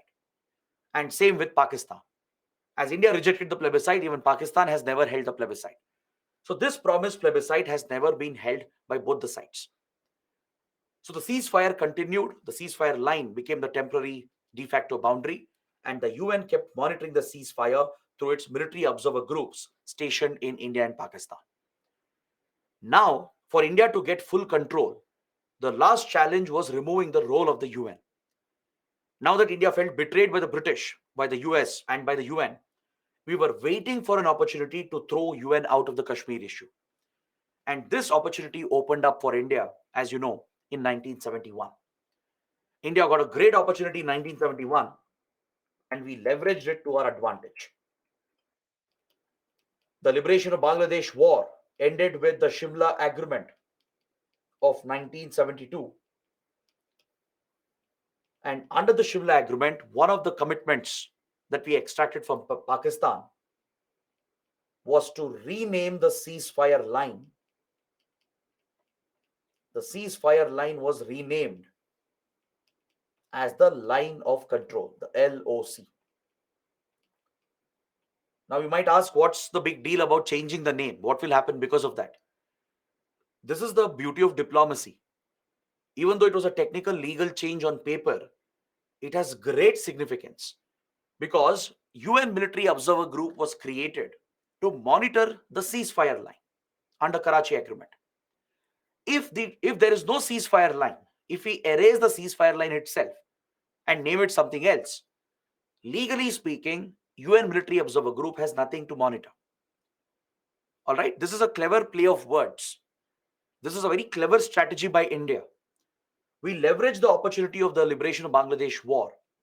We had conclusively defeated Pakistan, broken the country into two parts. We held 93,000 Pakistani soldiers as prisoners of war. Right? We had all the advantage. Using this advantage, we forced Pakistan to accept that we will resolve Kashmir dispute or any dispute bilaterally. We ensured that Pakistan made a commitment that there will be no third-party involvement in our bilateral issues and disputes. Meaning no other country will be involved, no organization will be involved. So Pakistan, once it gave the commitment, right, it means we cannot entertain, or we will not entertain, any involvement of a third country or a third organization. So along with agreeing to settle disputes bilaterally and eliminating third-party role, Pakistan agreed for renaming ceasefire line as line of control, and this renaming would eliminate the role of UN military observer group. It eliminated the role of UN military observer groups stationed in India. Even today, the military observer groups are present, but we don't allow them to function. They have no role to play anymore, according to India, because there is no ceasefire line anymore to monitor. Today, it's the line of control, the LOC, which is the temporary de facto border. So on the ground, nothing has changed. On the ground, whatever position we held in 1947, 48, the same position is held even today by Indian and Pakistani troops. Only change is that the name has been changed. On paper, on maps, the name has been changed. So without a ceasefire line of Karachi Agreement, what will the military observer group monitor? Right? That is how UN role has been cleverly eliminated, and we extracted a commitment from Pakistan that any dispute will be resolved bilaterally with no third party involvement. So with this, India managed to get back some control over the Kashmir issue, and since then we have strongly insisted that any future resolution of Kashmir dispute will be decided bilaterally. Only India, Pakistan will decide what will happen to Kashmir, not anyone else. Not China, not US, not Britain, not UN. Is that clear? So this is the position, the stand that India took, and it has been cemented through the Shimla Agreement. Then, if you look at the 1965 war, this was the second Pakistani attempt to capture Kashmir. It was a repeat of 1947 in a way. After failing in the first attempt, Pakistan would not give it up because Kashmir became an obsession. India became an obsession. The Pakistani elite, they needed these causes to build their own profile, to gain the loyalty of their subjects. Kashmir became their favorite obsession. By trying to back the Kashmir cause and by trying to capture Kashmir for itself, it rallied support and it went to war with India again by launching Operation Gibraltar. Operation Gibraltar was a Pakistani army operation to try and capture territories in Kashmir to cement its position in the region. It was the second Pakistani attempt to capture territories in Kashmir. Right? A Pakistani invasion started again under Operation Gibraltar, and immediately India went to war against Pakistan. The Prime Minister was Lal Bahadur Shastri at this point, right? And under the able leadership of Shastri ji, India went to war, the second war, and this became a full-fledged conflict. The previous war had been limited only to Kashmir. The 1947 war was only limited to Kashmir. The war didn't spread to other parts of the border. In 1947, war did not break out along the Punjab-Rajasthan border or Gujarat border or the borders with East Pakistan. The 1947 war was limited only to Kashmir. But the second war was different. The second war spread very quickly. It wasn't limited only to Kashmir. It spread to the borders along Punjab, Rajasthan and Gujarat. Pakistan again blames India for the war. Pakistan's theory is that it was India which attacked Pakistan in Gujarat sector, in the Sar Creek, Run of Kutch sector. But there is no evidence to support that theory. It's Pakistan which caused the invasion under Operation Gibraltar, and India was retaliating to defend its territory. So this triggered a full blown out war involving Indian Army, Indian Air Force. Both played a critical role, and this war ended as a stalemate. If you look at it neutrally, from a neutral perspective, right, the war was actually a stalemate. Neither side achieved anything. All right. But from the perspective of India, India won the war. From Pakistan's perspective, Pakistan also won the war. That's how interpretations are. It's highly subjective, right? It depends on where you stand and look at the issue from. In such conflicts where there are no clear results, no conclusive results, usually both sides will claim victory. All right. That's why it said victors write history, right? And Pakistan writes its own version of history, and India also claims victory in this conflict. If you look at it neutrally, it was actually a stalemate. Nothing changed on the ground. Neither India lost territory nor did we gain any territory. So in that regard, it was a stalemate. But India's position at least is slightly correct because we defeated Pakistan's objective. Now, why did Pakistan go to war? What was the purpose of Operation Gibraltar? to capture territories in Kashmir. Did Pakistan manage to do that? No. We prevented that from happening. We defended our territory successfully and pushed back the invasion, which means India won the war. So that in that regard, India's position is correct. So this war came to an end with the signing of the Tashkent Agreement. Tashkent at that point was in Soviet Union. All right. Today, it's part of Tajikistan. So at Tashkent, a conference was called at the mediation of Soviet Union. So the Indian and Pakistani leaders were invited, and a mediated settlement was worked out, which formally ended the Second War. So Soviet Union acted as a neutral mediator to bring this Second War to an end between India and Pakistan. So after signing the Tashkent Agreement, Prime Minister Lal Bahadur Shastri passed away, and there is a whole lot of conspiracy theory surrounding his death, right? I know that. I know you'd look to ask questions on that as well. But trust me, don't go into that. It remains a conspiracy theory. There has never been any concrete evidence to indicate otherwise. Even if it's otherwise, there is nothing to prove. So don't go into it. UPSC will not bother you about it, right? I know it all sounds very fascinating, very interesting, but it's not needed for the exam. As simple as that. All right. So don't look at conspiracy theories. They don't help you in any way for the exam. Stay away from that. So the Second War came to an end with the signing of the Tashkent Treaty, or the Tashkent Agreement. The Third War came to an end with Shimla Agreement. Now, the Kargil conflict of 1999. Kargil conflict was designed, engineered by the Pakistani army under the leadership of Pervez Musharraf. When the war happened, right, the Prime Minister was Nawaz Sharif. There was a civilian elected government. The army chief was Pervez Musharraf. The army, as always, wanted to undermine the civilian government because Nawaz Sharif had started reaching out to India, and especially India had started reaching out to Pakistan. Under the leadership of Prime Minister Vajpayee, a genuine, honest attempt was made to repair the relationship, right? The Pakistani army had its own designs. Pervez Musharraf was personally involved in the planning of the Kargil intrusion. Under his directions, the Pakistani troops were ordered to capture the Kargil Heights, which is a strategic region in the Kargil Dras Battalic sector. Key locations, key peaks, and mountain tops were occupied by Pakistani troops, and the Indian establishment went completely unaware regarding these developments. There was a colossal intelligence failure on India's part. There was a massive failure on the part of the Indian Army, Research and Analysis Wing, Intelligence Bureau.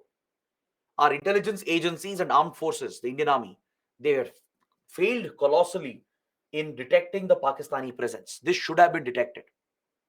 All right. For several weeks, there had been Pakistani mobilization, and discreetly they had occupied key locations in the Kargil Dras Battalic sector. By the time the occupation came to light, it was already too late. Pakistan had advantageous positions. Given that significant territory had been captured, Prime Minister Vajpayee had no other option but to declare war. But it was not a full-fledged war again. It was a limited conflict. Prime Minister Vajpayee's directions were very clear. Our objective is to clear the intrusion. We are going to focus only on Kargil and Dras Battalic, nothing else. Will not expand the war, not even to other parts of J&K, not to Punjab, Rajasthan, Gujarat border. We will not even cross our airspace, will not enter Pakistani airspace. He gave strict orders to the Indian Air Force to not enter even 1 inch into the Pakistani airspace.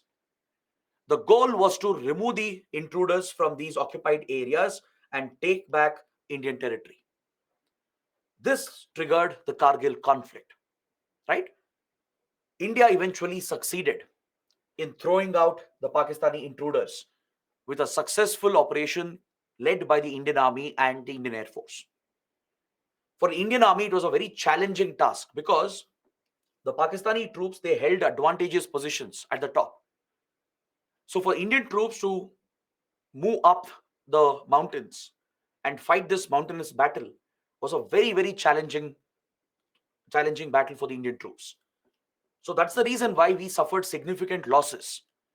We suffered a lot of losses because India was at a disadvantageous position. The Indian troops were in a disadvantageous position.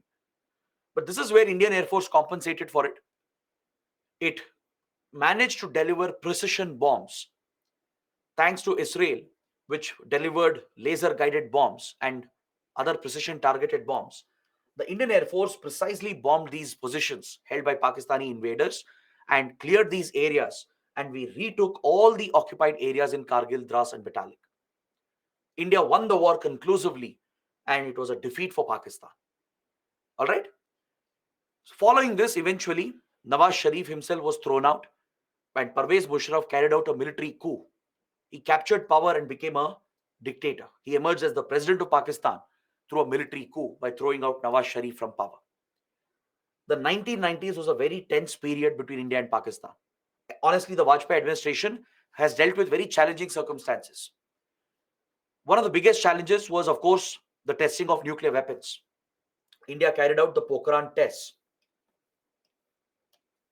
India carried out the Pokhran test in 98,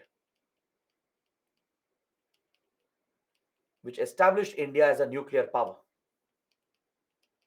Immediately, Pakistan retaliated within 2 weeks by conducting its own nuclear tests. So this essentially triggered a nuclear arms race between the two countries, and serious tension started escalating between India and Pakistan. Is that clear? Because both India and Pakistan had developed nuclear weapons outside of the Non-Proliferation Treaty. India and Pakistan have never signed the Non-Proliferation Treaty because Non-Proliferation Treaty is discriminatory. It does not allow any country other than P5 countries to develop nuclear weapons. Only P5 countries are allowed to retain their nuclear weapons according to Non-Proliferation Treaty. So only China, US, then Britain, France, and Russia, only they can have nuclear weapons, no one else. So India, Pakistan wanted to retain the option, so they've never signed NPT. Same with Israel. These three countries have deliberately chosen not to sign Non-Proliferation Treaty. All right. So when we tested the nuclear weapons, it was outside of international law. In a way, we had broken international law. That is why we were targeted with economic and technological sanctions. Western countries and even China and others, they collectively imposed economic technological sanctions on India and Pakistan as we had developed nuclear weapons outside of the international framework. Right? So this was the situation where a nuclear arms race had been triggered on one hand. The power balance had been altered in South Asia, and Western countries and others, including China, US, Japan, European countries, they all imposed economic technological sanctions. So this was a difficult, challenging period for us. All right. So Pakistan's nuclear program was largely backed by China. China has played a direct role in Pakistan's nuclear program. In a way, China has used Pakistan as a proxy to destabilize India, to target India. Especially after the 1962 war between India and China, a nexus has developed between China and Pakistan, where China has directly helped in the military modernization of Pakistan. All the major weapon platforms Pakistan has today, they're all of Chinese origin. Be it Pakistani ballistic missiles, be it its nuclear weapons program, some of its fighter jets, submarines, and other key platforms, they're all of Chinese origin and Chinese design. China breached global commitments towards non-proliferation and leaked nuclear secrets and nuclear material to Pakistan to help Pakistan become a nuclear power. China covertly helped Pakistan to become a nuclear power, right? And Pakistan has been a rogue state in the nuclear field. It has leaked nuclear secrets. It has sold nuclear material in the black market. If Iran, North Korea, Libya, they all started nuclear programs, It's because of Pakistan. Pakistani scientists such as A.Q. Khan, right? A.Q. Khan was seen as the father of Pakistan's nuclear program. But later he was exposed that he was running a black market, leaking nuclear secrets and nuclear material to other rogue countries like North Korea, Iran, and Libya, and others. So Pakistan has been a proliferator of nuclear technology and nuclear secrets. China has enabled this to happen, right? And this is where India faces a unique challenge when it comes to China and Pakistan. All right? The nuclear angle always creates a challenge for India. It did give us deterrence against China, but it did create problems with Pakistan. Pakistan also gets a deterrence with India. It gets an advantageous position against India because it possesses nuclear weapons. So definitely the testing of nuclear weapons altered the balance of power. The balance of power got altered in the region. India got deterrence against China. We could deter any Chinese threats. Similarly, Pakistan got more deterrence against India as it could deter Indian threats. Apart from this, there were other tensions as well. There were series of terror attacks that were happening. There was hijacking of a plane, the IC-814 hijacking. We studied this under India-Nepal, if you remember. Right? There were a series of bomb blasts and terror incidents that were happening. By this time, Pakistan had sponsored major acts of terrorism against India, including the Khalistan movement and terrorism in Jammu and Kashmir. We are going to study this after the break. After a short break, we are going to study Pakistan's covert war, secret war against India. I'll give you some basic idea, basic details. Rest we'll discuss under internal security. All right, we'll understand the approach of Pakistan, the policy of Pakistan of using terrorism against India. Right?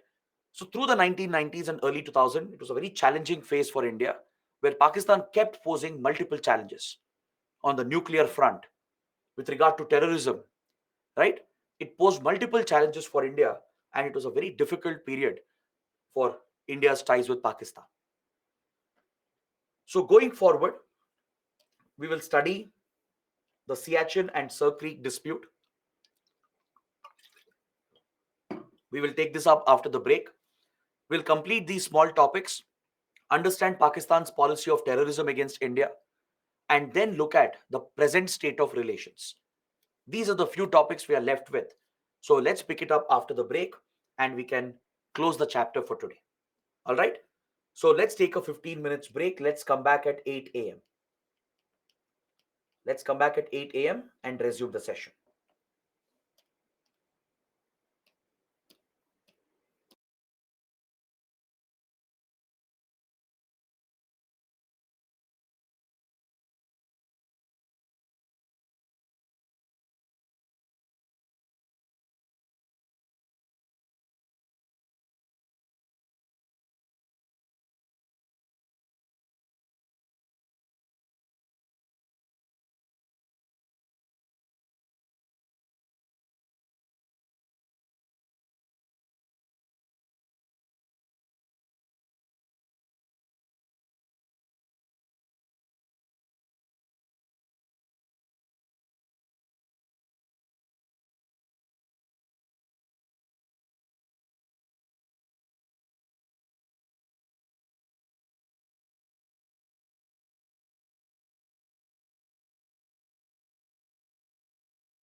Hello everyone, welcome back to the session.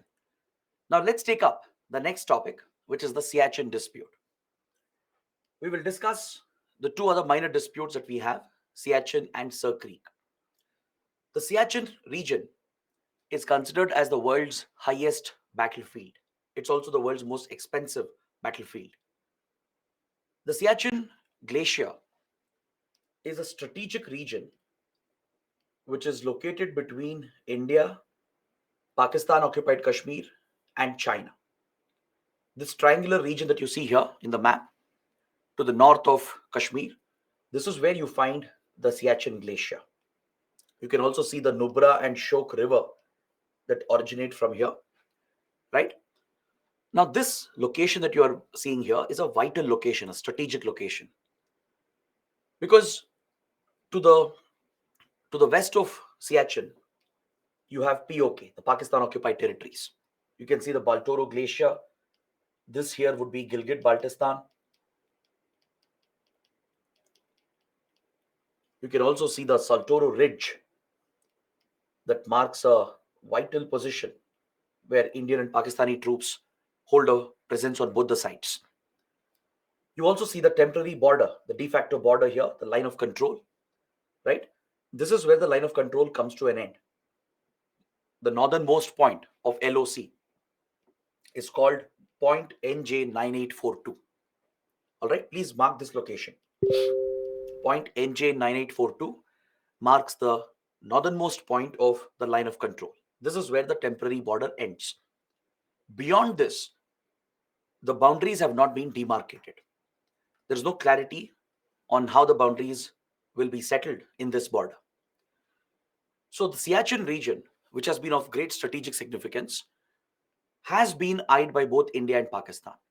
Until 1984, both India and Pakistan maintained a military presence. They maintained a military presence, especially during the summer season, the summer months, where the weather is more hospitable in this region. Until 1984, both the countries had a tacit understanding. There was a agreement between the two sides that they will withdraw troops during the winters where the snowfall makes it extremely dangerous for the troops to remain. Because in that era, given the equipment, the clothing, right, it was very challenging to maintain troops here during the winter season. Because at Siachen, the conditions can be very harsh. The terrain, the geography itself is very complex. There's no connectivity as well, no land connectivity. Only way you can reach and access is through helicopters, right? So providing supplies to your troops becomes a big challenge. Along with the difficult geography, the weather conditions are very challenging. The temperatures drop to minus 20, minus 30 degrees Celsius. So maintaining troops at such a position is very challenging for any country. But given the importance of the location and given that the boundaries were not settled here, both India and Pakistan were maintaining a military presence here until 1984. But the agreement between the two was that we would maintain troops in the summer, maintain our positions, and both sides will withdraw during the winters. This was largely on humanitarian grounds because in such harsh conditions, there are many risks to the soldiers. They will suffer from frostbite, they will suffer from hypothermia.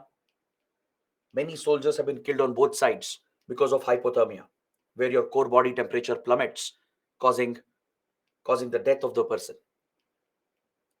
They even suffer from avalanches.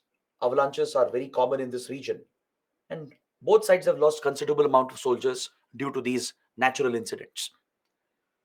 But in 1984, Pakistan made an attempt to try and occupy the whole of Siachen to itself. Because if you look at the other side of Siachen, to the north of Siachen, you can see the Shaksgam Valley over here, which was also part of POK, Pakistan occupied Kashmir. The Shaksgam Valley is another strategic location because it connects Gilgit-Baltistan with the Xinjiang province of China.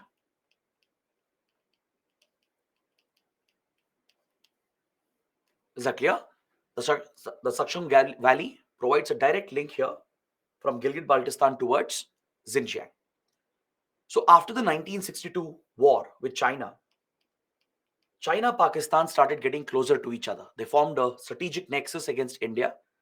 And in 1963, they signed a boundary agreement, the Sino-Pak Boundary Agreement in 1963. And through this agreement, Pakistan gave away Shaksgam Valley to China. Pakistan has ceded Indian territory. These are all Indian territories claimed by India, which is under the illegal occupation of Pakistan, right? So Shaksgam Valley was given away to China, and China maintains its own presence in Shaksgam Valley today. The Chinese PLA soldiers can be found in Shaksgam Valley, which is Indian territory taken by Pakistan, right?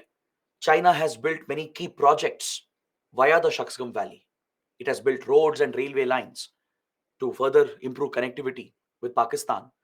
And its most ambitious project, the CPEC corridor, the China-Pakistan Economic Corridor, which is part of the Belt and Road Initiative, passes via the Shaksgam Valley through these occupied areas. That is the reason why we have rejected the CPEC project. India has opposed Belt and Road Initiative. We have boycotted the BRI summits held by China because the CPEC project violates our sovereignty. These are areas claimed by India. We say that Pakistan has illegally occupied these territories and breached our sovereignty. So this Indian territory has been ceded by Pakistan to China through their own boundary agreement signed in 1963. So China has made considerable investments, deployed troops as well, and now it is executing the Belt and Road Initiative and furthering the projects linked with CPEC corridor. So this China-Pakistan nexus has been a challenge for India, and that further increases the strategic significance of Siachen Glacier. Because given the altitude of the region, right, and given its location, the one who dominates Siachen will get better access and better view of all the surrounding areas, be it the Baltoro region, be it Shaksgam Valley, or even Aksai Chin over here. This side would be Aksai Chin, which is under the illegal occupation of China. China has occupied Aksai Chin, right? We'll study this in the next chapter, in India-China chapter. It's part of the Ladakh region, but China has taken this, and since 1962, China has firmly captured Aksai Chin for itself. So, given the presence of these three countries here, India, China, and Pakistan, Siachen becomes strategically very, very important. So, in 1984, Pakistan tried to betray this commitment. It tried to backstab India again. That's been a repeat pattern of Pakistan. It tried to backtrack on this agreement, and it was planning a preemptive operation, a military operation, to take Siachen for itself, to occupy the vantage points when Indian troops would have been withdrawn. Because in the winter, Indian troops would not be present. We would have withdrawn the troops. And Pakistan was looking to betray India, to breach the commitment, and use this opportunity where Indian troops are absent to come and occupy the valuable positions in Siachen so that it could dominate the Siachen area. But fortunately, India's raw research and analysis wing would pick up intelligence regarding this Pakistani preparations that were going on. RAW station in London received a valuable intelligence input from a European defense manufacturer that Pakistan had placed a massive order for Arctic warfare equipment. The Pakistani army had placed a very big order for Arctic warfare equipment. Specialized weapons and specialized clothing gear were ordered, which would basically be used by the troops to set up camp in such inhospitable conditions. So this intelligence that India received in Europe was the critical aspect of the Siachen issue.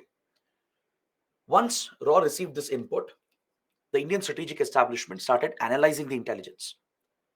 The defense ministry, the army, the prime minister's office, right, and all the concerned agencies even the Ministry of External Affairs, they would all try to assess as to why Pakistan was placing such a order, a massive order for Arctic warfare equipment.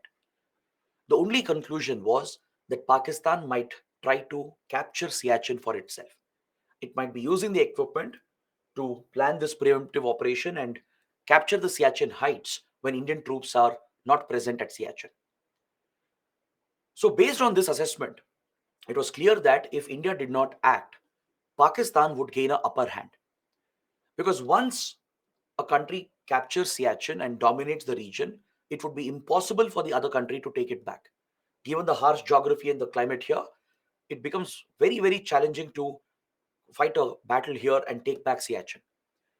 So, based on this assessment, Prime Minister Indira Gandhi ordered a military operation called Operation Meghdoot. Operation Meghdoot was ordered by Prime Minister Indira Gandhi, and this would be India's preemptive operation to take Siachen before Pakistan could even make the attempt. And what is interesting and even ironic is that India, after learning about Pakistan's plans, would place a similar order from the same company, from the same European defense manufacturer. And we managed to get the order before Pakistan. Right? So this involved a lot of diplomatic efforts and also efforts from RAW to ensure that we got the consignment on time before Pakistan could. So after procuring similar Arctic gear, right, the Indian Army executed one of the most challenging operations. It was a preemptive operation to take Siachen before Pakistan could make its attempt. All right. So this is one of the most daring military operations of the Indian Army. And Operation Meghdoot was a very big success. As planned, Indian Army troops, they trekked to Siachen, and the two in the winter season, and they managed to establish dominating positions. So when later Pakistani troops came in, right, they were shocked, they were surprised to find the permanent presence of India. So it was through Operation Meghdoot that India captured Siachen for itself, and even today we retain the most dominating positions at Siachen. Since then, we have maintained a permanent presence throughout the year. We don't withdraw troops anymore. Pakistan also has maintained permanent presence, but at lower heights. At the lower heights of the Saltoro Ridge, even Pakistan maintains a permanent presence, but India occupies all the dominating heights. The key vantage points are under India's control. But maintaining this military presence is very expensive. See, at Siachen, there has never been a war. There has never been any battle as such. Even in Operation Meghdoot, there was no battle involved. Operation Meghdoot was about preemptively capturing Siachen and establishing our military presence. So without fire being opened, without battles being fought here, both the sides have lost a number of soldiers, mainly due to the conditions, due to avalanches, hypothermia, etc. So there have been discussions in the past to try and demilitarize Siachen, given that both sides are spending crores of rupees every single day to maintain the troops here, right? This is a drain of resources. It's literally a cold desert, right? If things were better between India and Pakistan, ideally we shouldn't be spending so much on maintaining troops over here.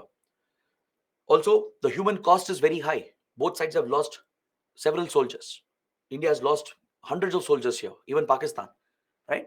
So attempts have been made to negotiate the Siachen issue and try to demilitarize the region, to try and work out an agreement where both troops will be withdrawn and this will become a demilitarized zone.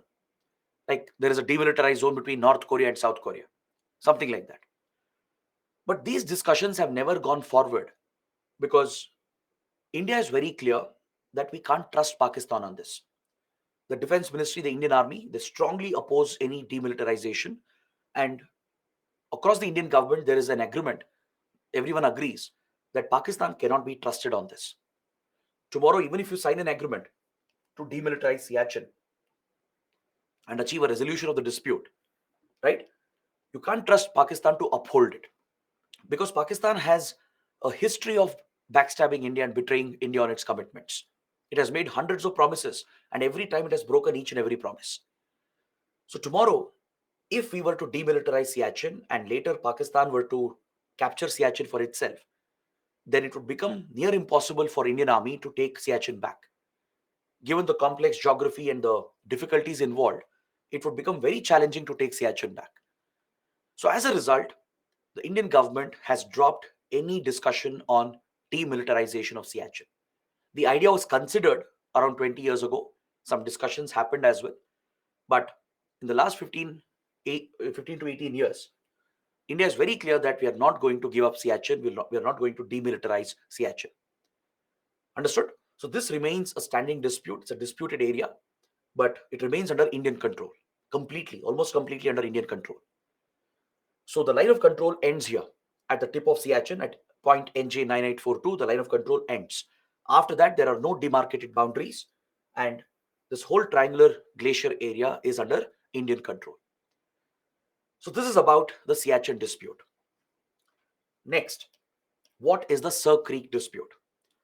The Sir Creek dispute is actually a very minor dispute.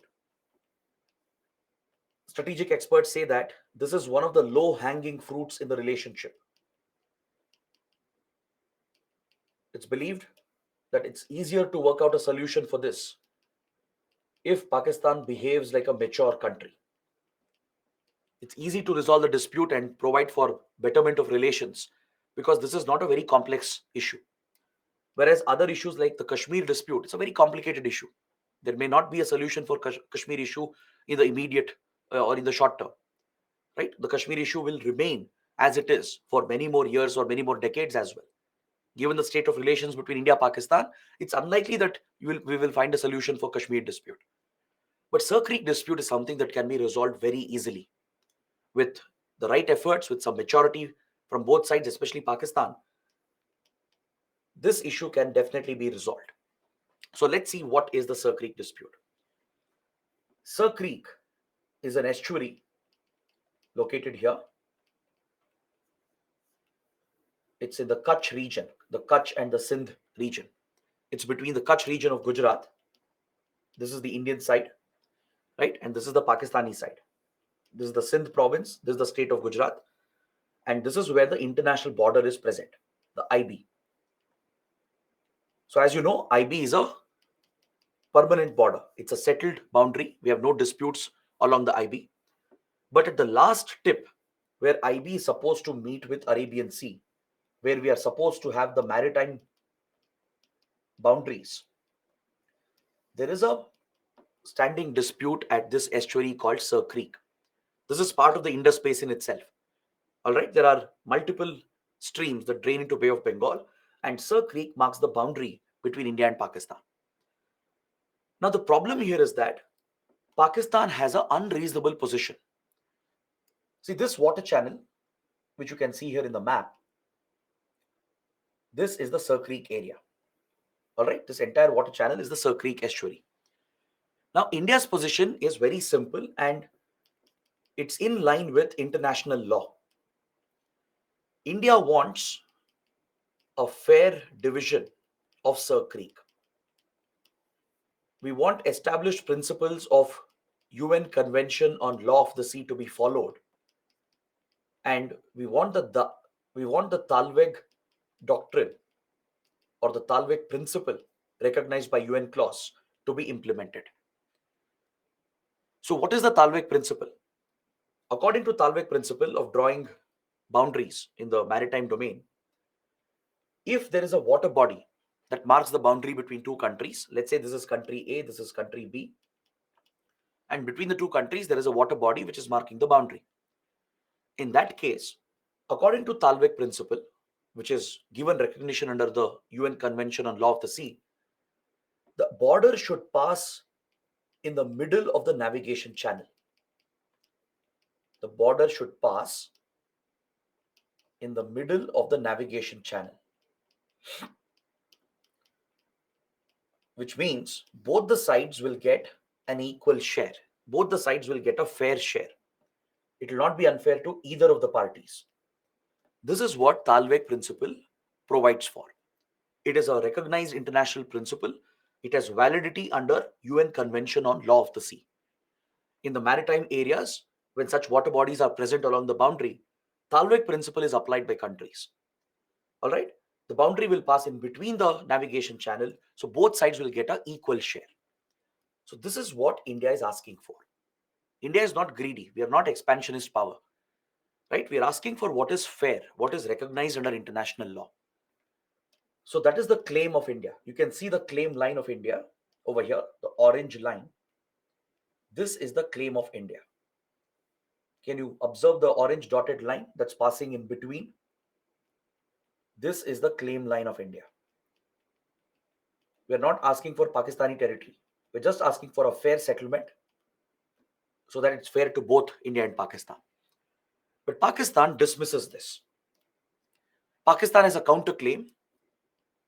It is claiming the entire Sir Creek to itself. In violation of Talvik principle, it's claiming the whole Sir Creek region to itself. The green line here, the green dotted line, represents the Pakistani claim. So as you can see, it's towards India, meaning it wants the whole Sir Creek to belong to Pakistan. And this, of course, is unacceptable to India. Then that would be unfair. It would be an unfair division. And this could have an impact on the maritime boundaries as well that would be drawn in the Arabian Sea. Right? So India is insisting that we should sit, negotiate, and work out a solution. But Pakistan is hell-bent that it wants the whole Sir Creek to itself. So that is why this remains a standing dispute. And also the geography here is also again very complicated. The whole Kutch area, the run of Kutch, is a marshy area. It's a wetland. It's a marshy wetland. And there are many challenges India has been facing with regard to border security. See, from India, it's the BSF, which is the border guarding force. The border security force is responsible for guarding India-Pakistan border. From Kashmir till Gujarat, it's BSF which is responsible, right? So the BSF has found this area to be very challenging because it's a marshy wetland. There are multiple water channels. It's not easy to patrol. It has even procured few motorboats and other navigable vessels in order to carry out border patrolling. But from the Pakistani side, there has been constant infiltration and smuggling and trafficking through this route. Organized crime has been a major concern for India. Infiltration and trafficking, smuggling is constantly noticed across this region. Several drug cartels, they use the route to smuggle drugs. They even push weapons as well from here, right? Even human infiltration has been noticed. So BSF is facing a very big challenge in terms of border security, and hence India wants this boundary to be settled so we can better secure this area. All right. There is a channel here called Harami Nala, which was recently in news. The Harami Nala is known for being exploited by the criminal outfits, the organized criminal outfits, which get support from the Pakistani state. Pakistani state agencies, they give support to criminal cartels to carry out the smuggling and infiltration into India.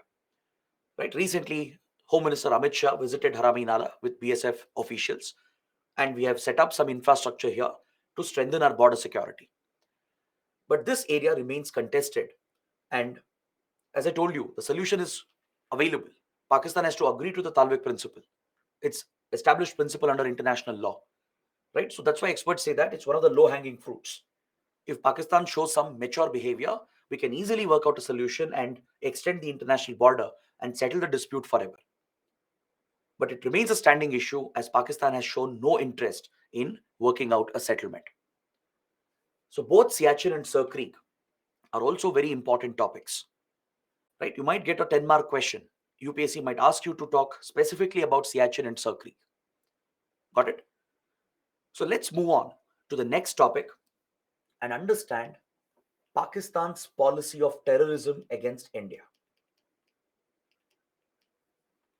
After this, we will look at the current state of relations and the current situation in Pakistan, and that will end our discussion. So let's talk about why Pakistan has used terrorism as a weapon against India. What drives its strategy? What has Pakistan done to destabilize India, and what are the different threats that we have faced. So this will be a broad discussion on Pakistan's policy of terrorism. I will not go into the details of Khalistan movement or Kashmir insurgency and terrorism, because those are topics for internal security. In the subject of internal security, we have a separate chapter for terrorism. That is where we'll cover all the details. But from international relations perspective, we have to understand the policy of Pakistan and what India is doing to counter Pakistan's terrorism. See, Pakistan has become a state sponsor of terrorism, where state actors are supporting non-state actors. State agencies are providing direct support to non-state actors to wage a proxy war against India. It's a covert proxy war. Covert means secret. The links between the state and non-state actors is covert. So Pakistani state agencies like the ISI, which is Pakistan's intelligence agency, the Pakistani army, essentially the deep state. These are the state actors who are covertly backing non-state actors like terrorist organizations against India. Pakistan has pursued this policy from many decades for now, right? India has been the biggest victim of terrorism primarily because of this role of Pakistan, where state agencies have sponsored terrorism against our country. In fact, many countries use terrorism as a policy, as a weapon in their geopolitics. And Pakistan is a leader in this regard. It has become a terror factory, quite literally, right? It has used the Western support to its advantage. It has managed to channel funds and weapons to these terrorist organizations. And it has even provided a safe haven. It has created a terror sanctuary to host the terrorist outfits on its own soil. As we saw in the map at the very start of the chapter, in POK, in Khyber Pakhtunkhwa, in Punjab, and also in Balochistan and along the Af-Pak border, it has allowed the terror groups to operate terror camps. The ISI and the army and even Pakistani Navy are directly involved in training these terrorists. They provide direct support. They give them all the training needed in building explosives, in military tactics, right? So such extent of support is provided along with channeling funds, that is terror financing. Pakistan has arranged for terror financing through money laundering routes. It has failed to implement the global standards against money laundering and terror financing. It has breached the standards of Financial Action Task Force or FATF. It has created a very fertile environment for terror financing to flourish, and it has arranged the supply of arms and weapons which is needed to arm these terrorist organizations. Is that clear? Pakistan also aids cross-border terrorism, meaning it helps in the infiltration of terrorists into India. It has not only given a sanctuary for them in the country, it has not only given them all the support needed, it is also helping them to cross over into India. Along the border and along the line of control, several tunnels have been dug through which the terrorists infiltrate into the Indian side. Is that clear? Underground tunnels have been dug, especially near LOC and also near the Punjab border. Tunnels have been dug across the border to allow the infiltration to happen, to help the terrorists who are trained in Pakistan to cross over into India. Along with that, Pakistan deliberately breaks the ceasefire. Pakistani troops near LOC, they deliberately open fire against Indian positions during night time so that they can distract the Indian troops and give an opportunity for the terrorists to cross over into India. Even this is done by Pakistan. The Pakistani army and its border guarding force, who are stationed near LOC, they deliberately start opening fire, heavy fire. They even fire mortars, shells, and they use assault rifles as well to open indiscriminate firing at Indian positions so that Indian army and BSF get distracted. And exploiting the chaos and the night cover, the terrorists will sneak across the LOC and enter Jammu and Kashmir. So that kind of direct support has been given for cross-border terrorism.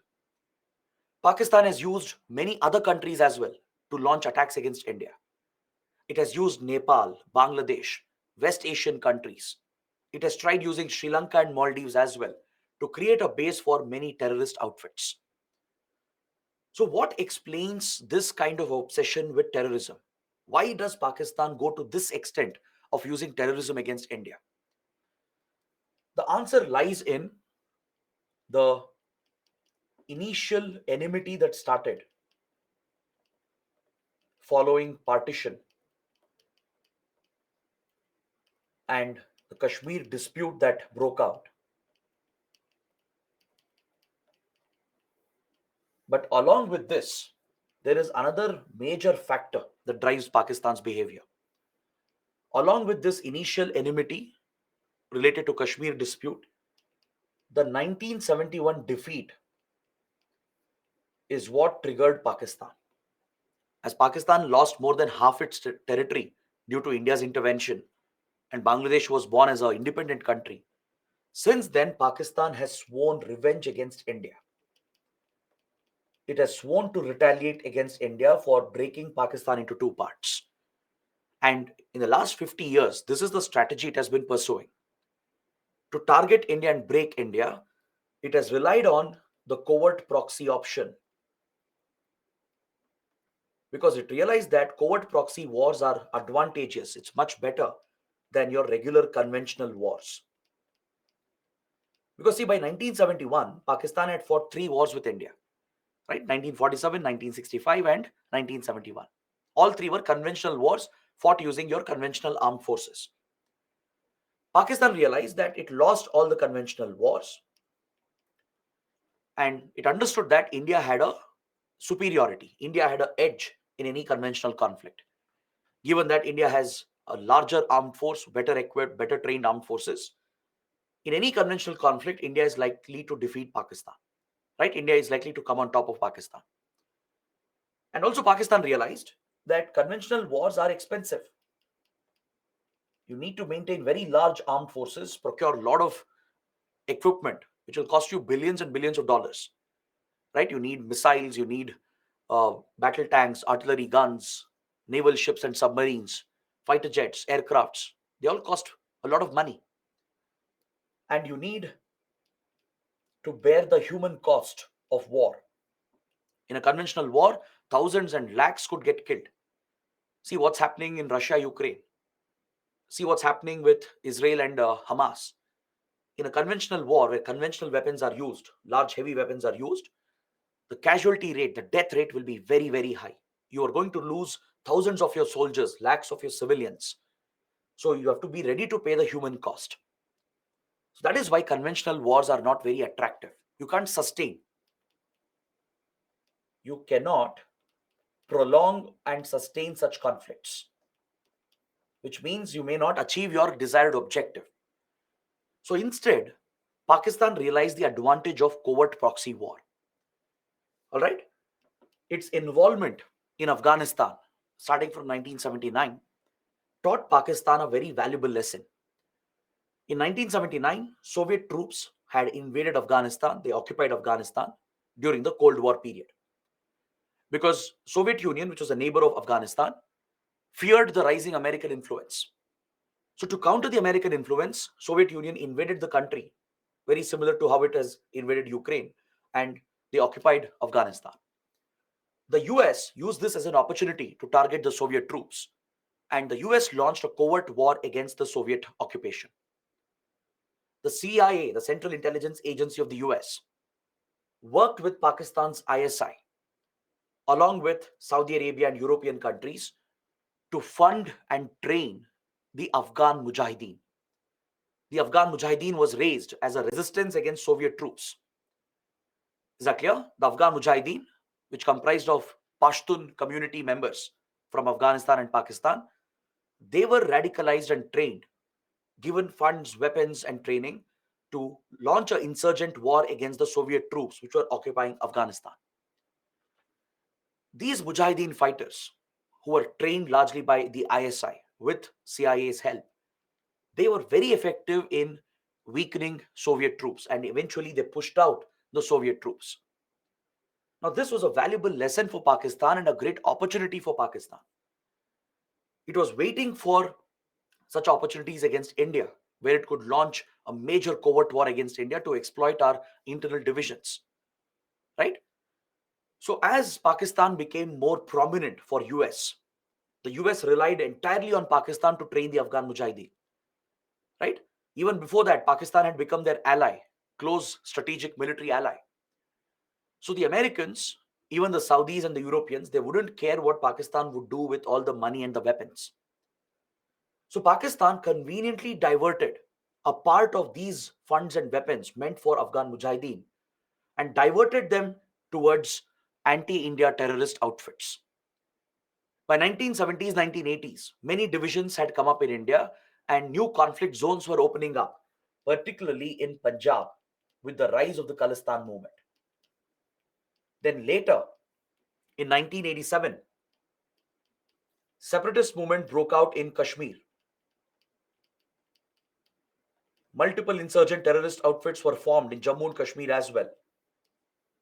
And prior to that, Khalistan outfits had come up in India and abroad.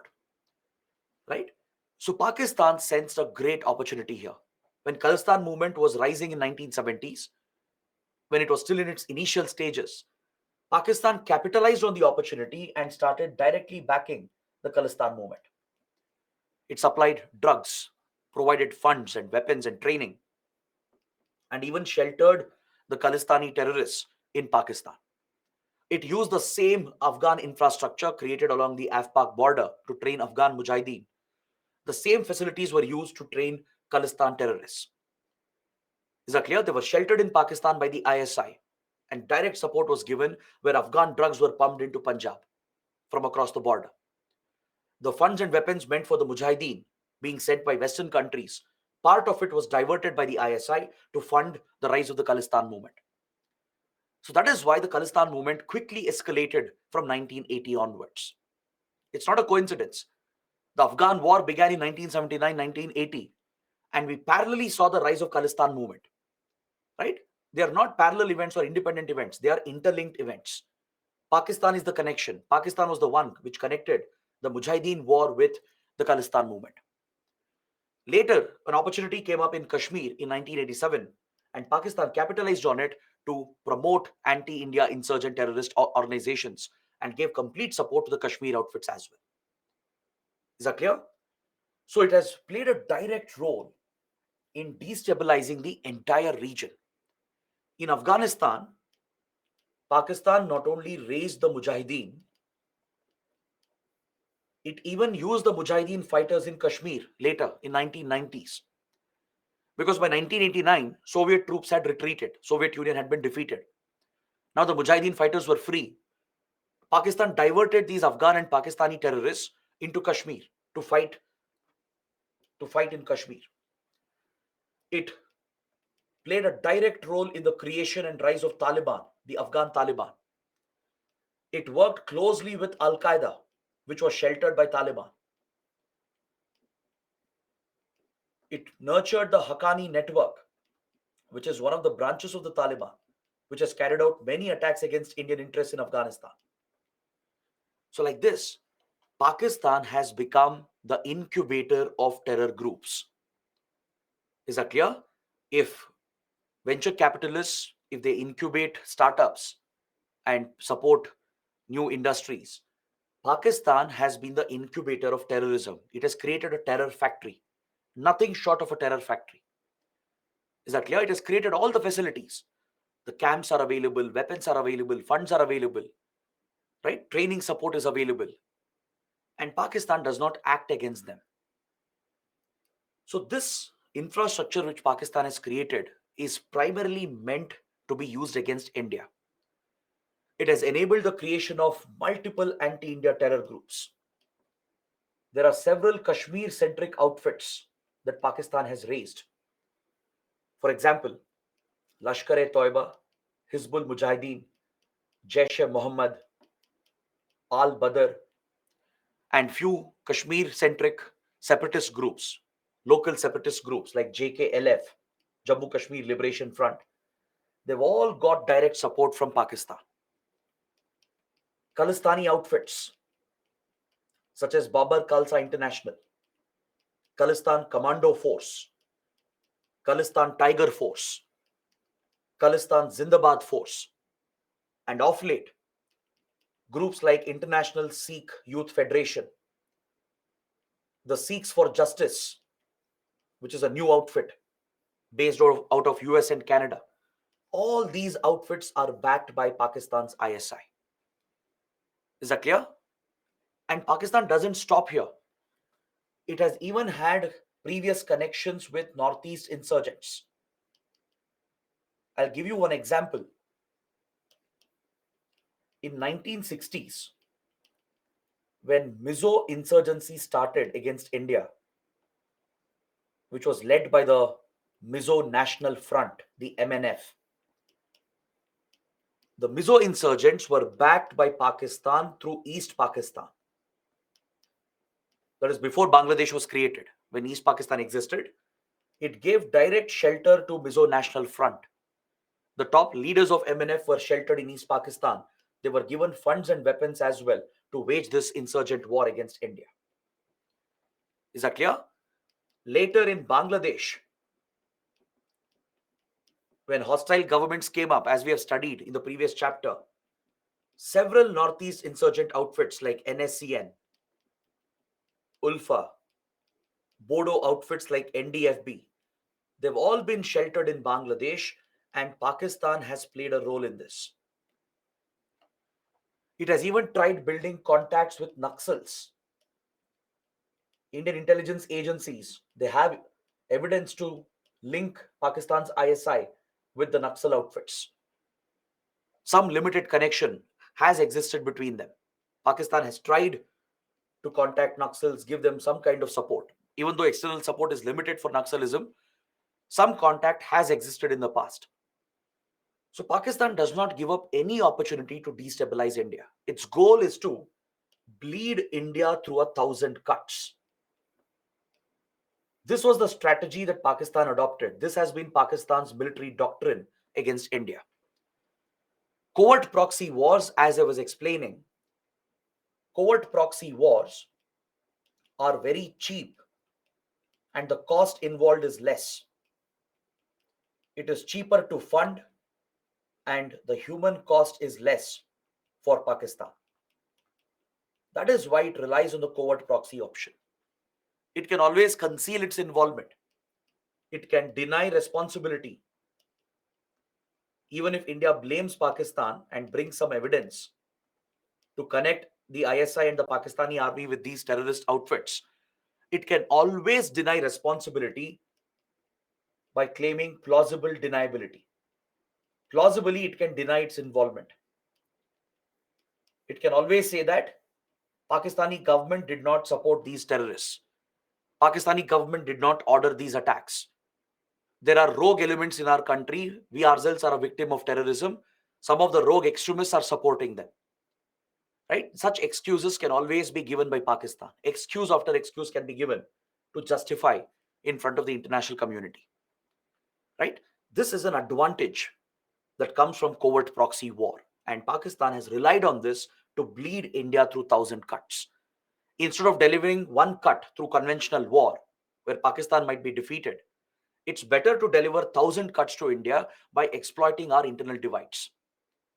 Is that clear?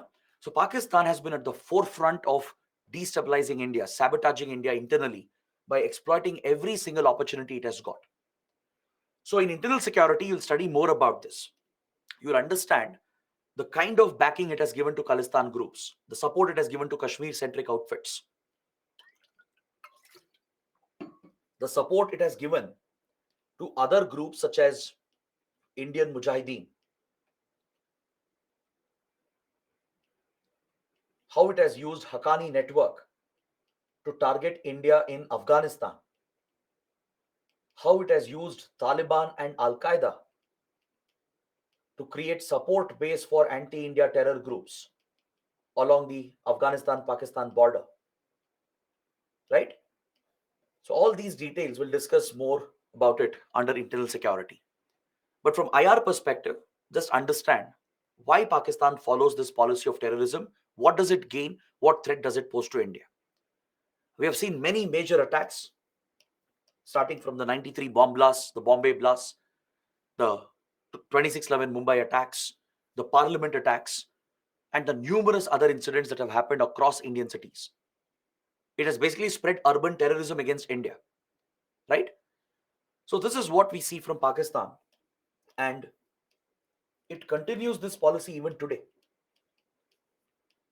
See, after the Mumbai attacks, which was the biggest of its kind, which was faced by India, there was a lot of international pressure on Pakistan. India exerted diplomatic pressure. We got the support of Western countries as well.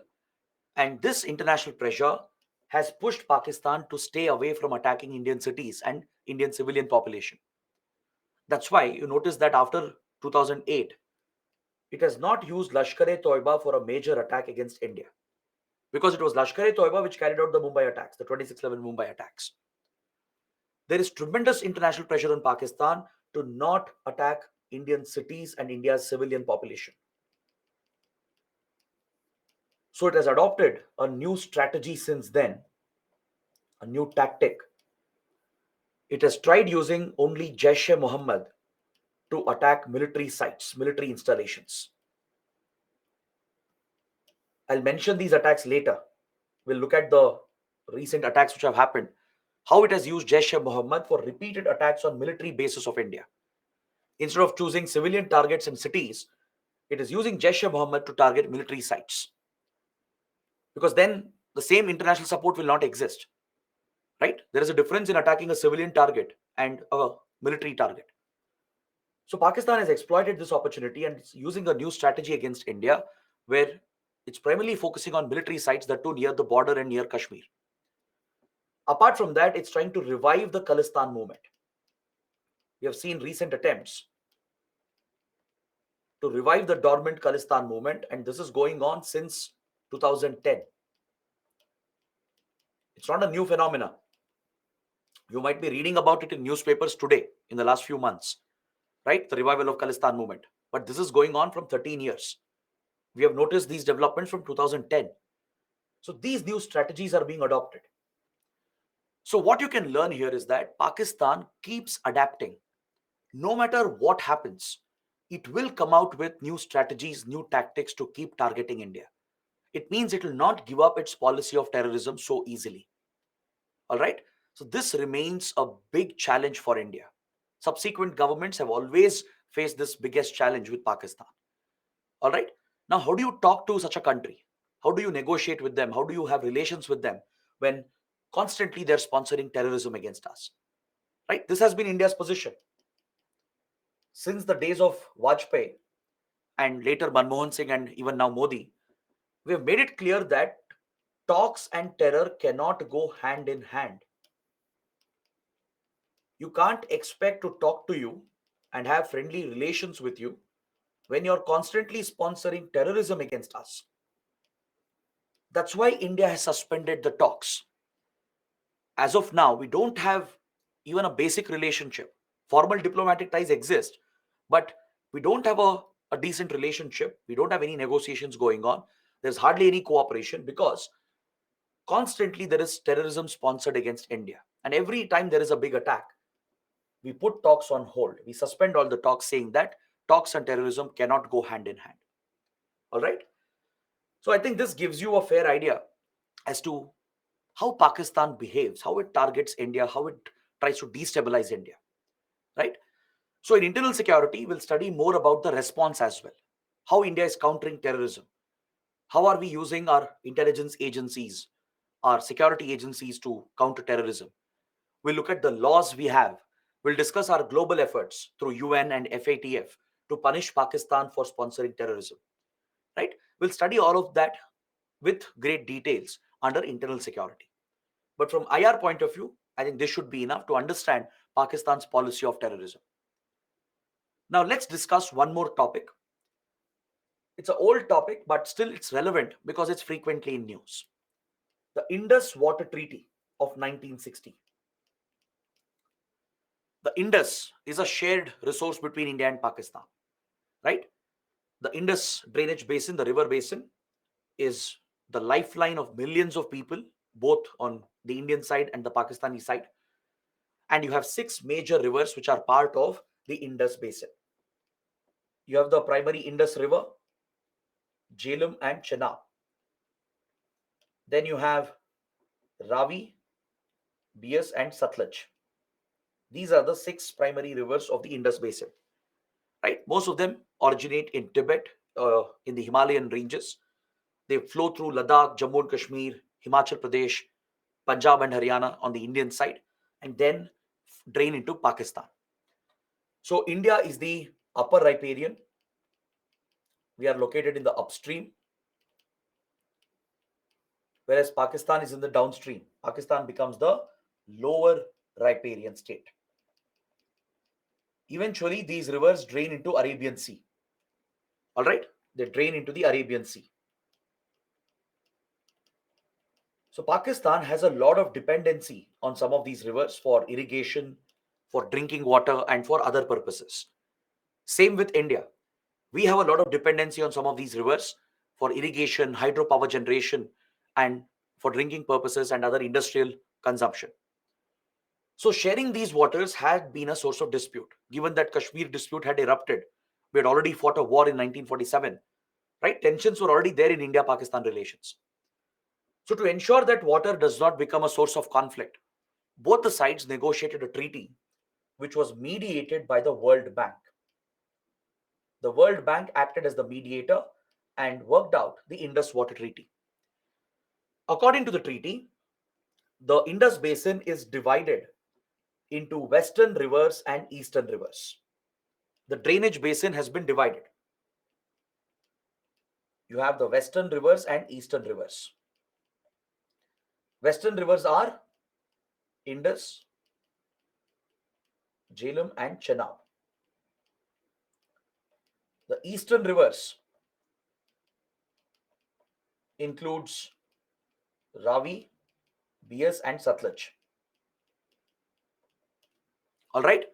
And depending on the needs of India and Pakistan, a fair share has been allocated to both the parties. In case of western rivers, Pakistan has been given a higher allocation. Pakistan gets a higher share of these waters, as Pakistan is more dependent, right? And as India has other sources through which we can fulfill our needs, Pakistan has been given a higher share and a greater degree of control over the western rivers.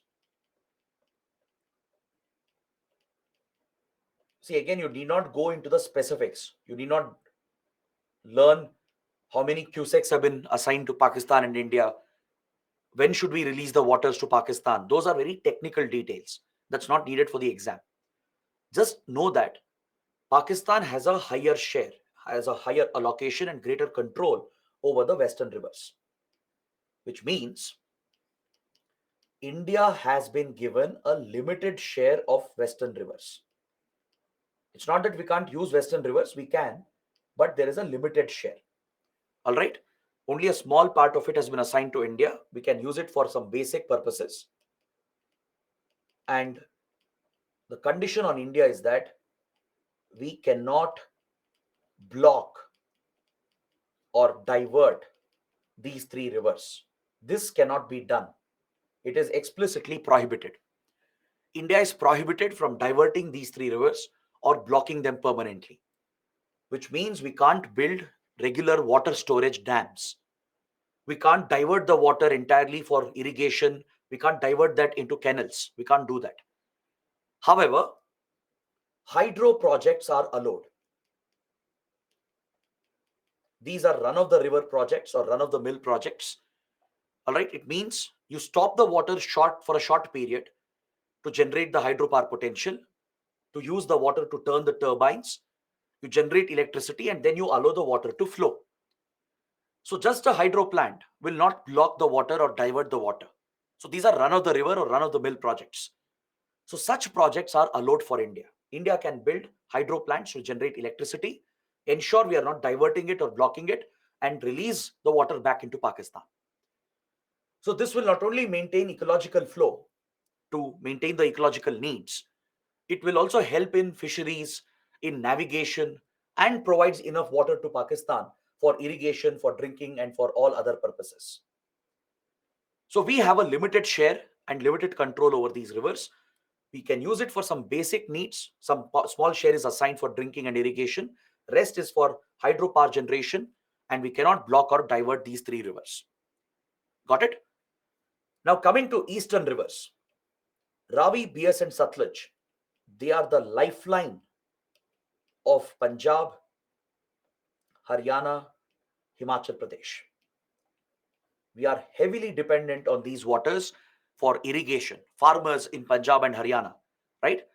The green revolution of India was powered by these three rivers in the Punjab Haryana belt. It is critical for drinking purposes, critical for industrial consumption. All right. So accordingly, India has been given greater control. India has been given greater control of these rivers with a higher allocation. We can utilize these waters to meet all the needs on the Indian side. We can build regular dams, divert a part of it as well, block and store the water as well. All right. We can build regular dams on these rivers, like Bakra Nangal has been built. Right. You can store the water for a long time. You can divert it for irrigation, for drinking, and for all other purposes, be it hydropower generation or industrial usage. India has every right to use these waters, but remaining share should be left to flow into Pakistan. Pakistan gets a limited share. We can't block the waters entirely as such, because that will affect the ecology as well, right? We have to maintain ecological flow, and Pakistan also has some needs in the downstream. So a limited share is given to Pakistan, where we allow the rest of the water to flow into Pakistan. So these are the basic terms of the Indus Water Treaty.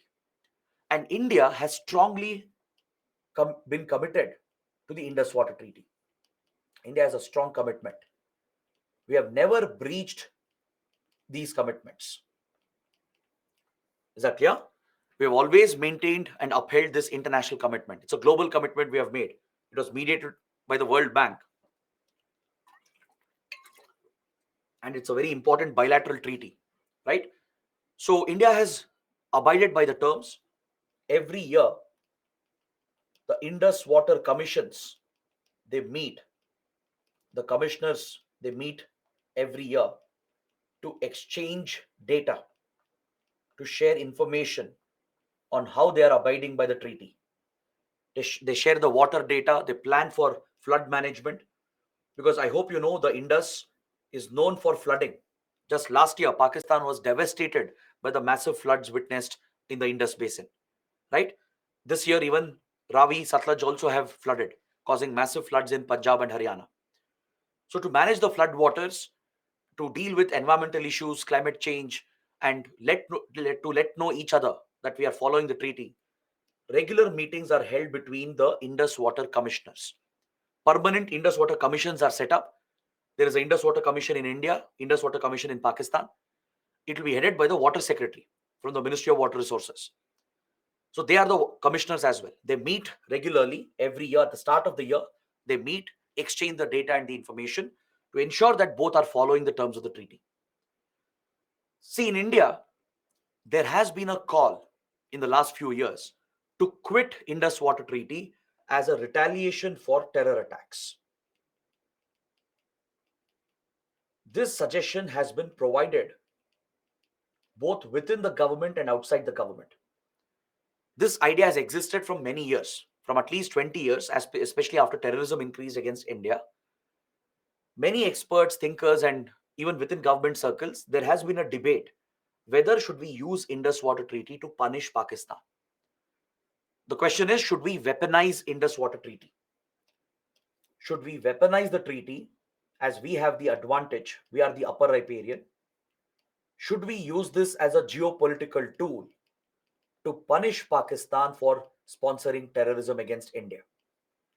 The suggestion is that when there is a major attack against India, we should retaliate by suspending the treaty, by quitting the treaty entirely.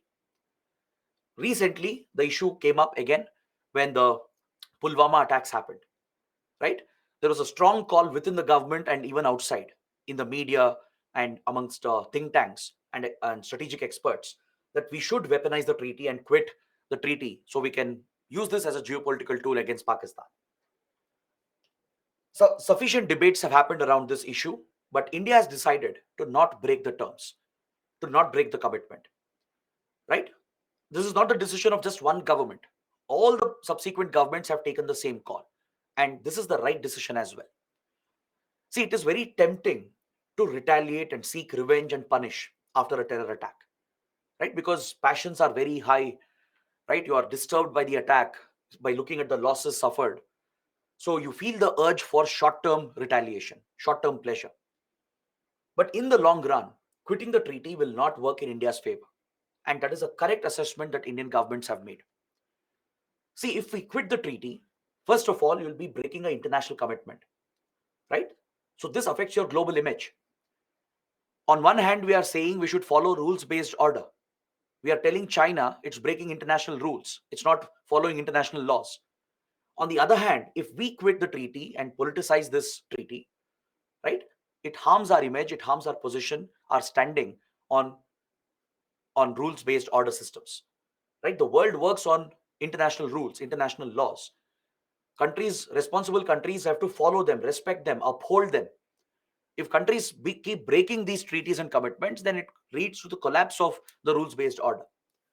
So India has always had a strong commitment for a rules-based order system. We respect international laws, and any global commitment we make, we abide by it.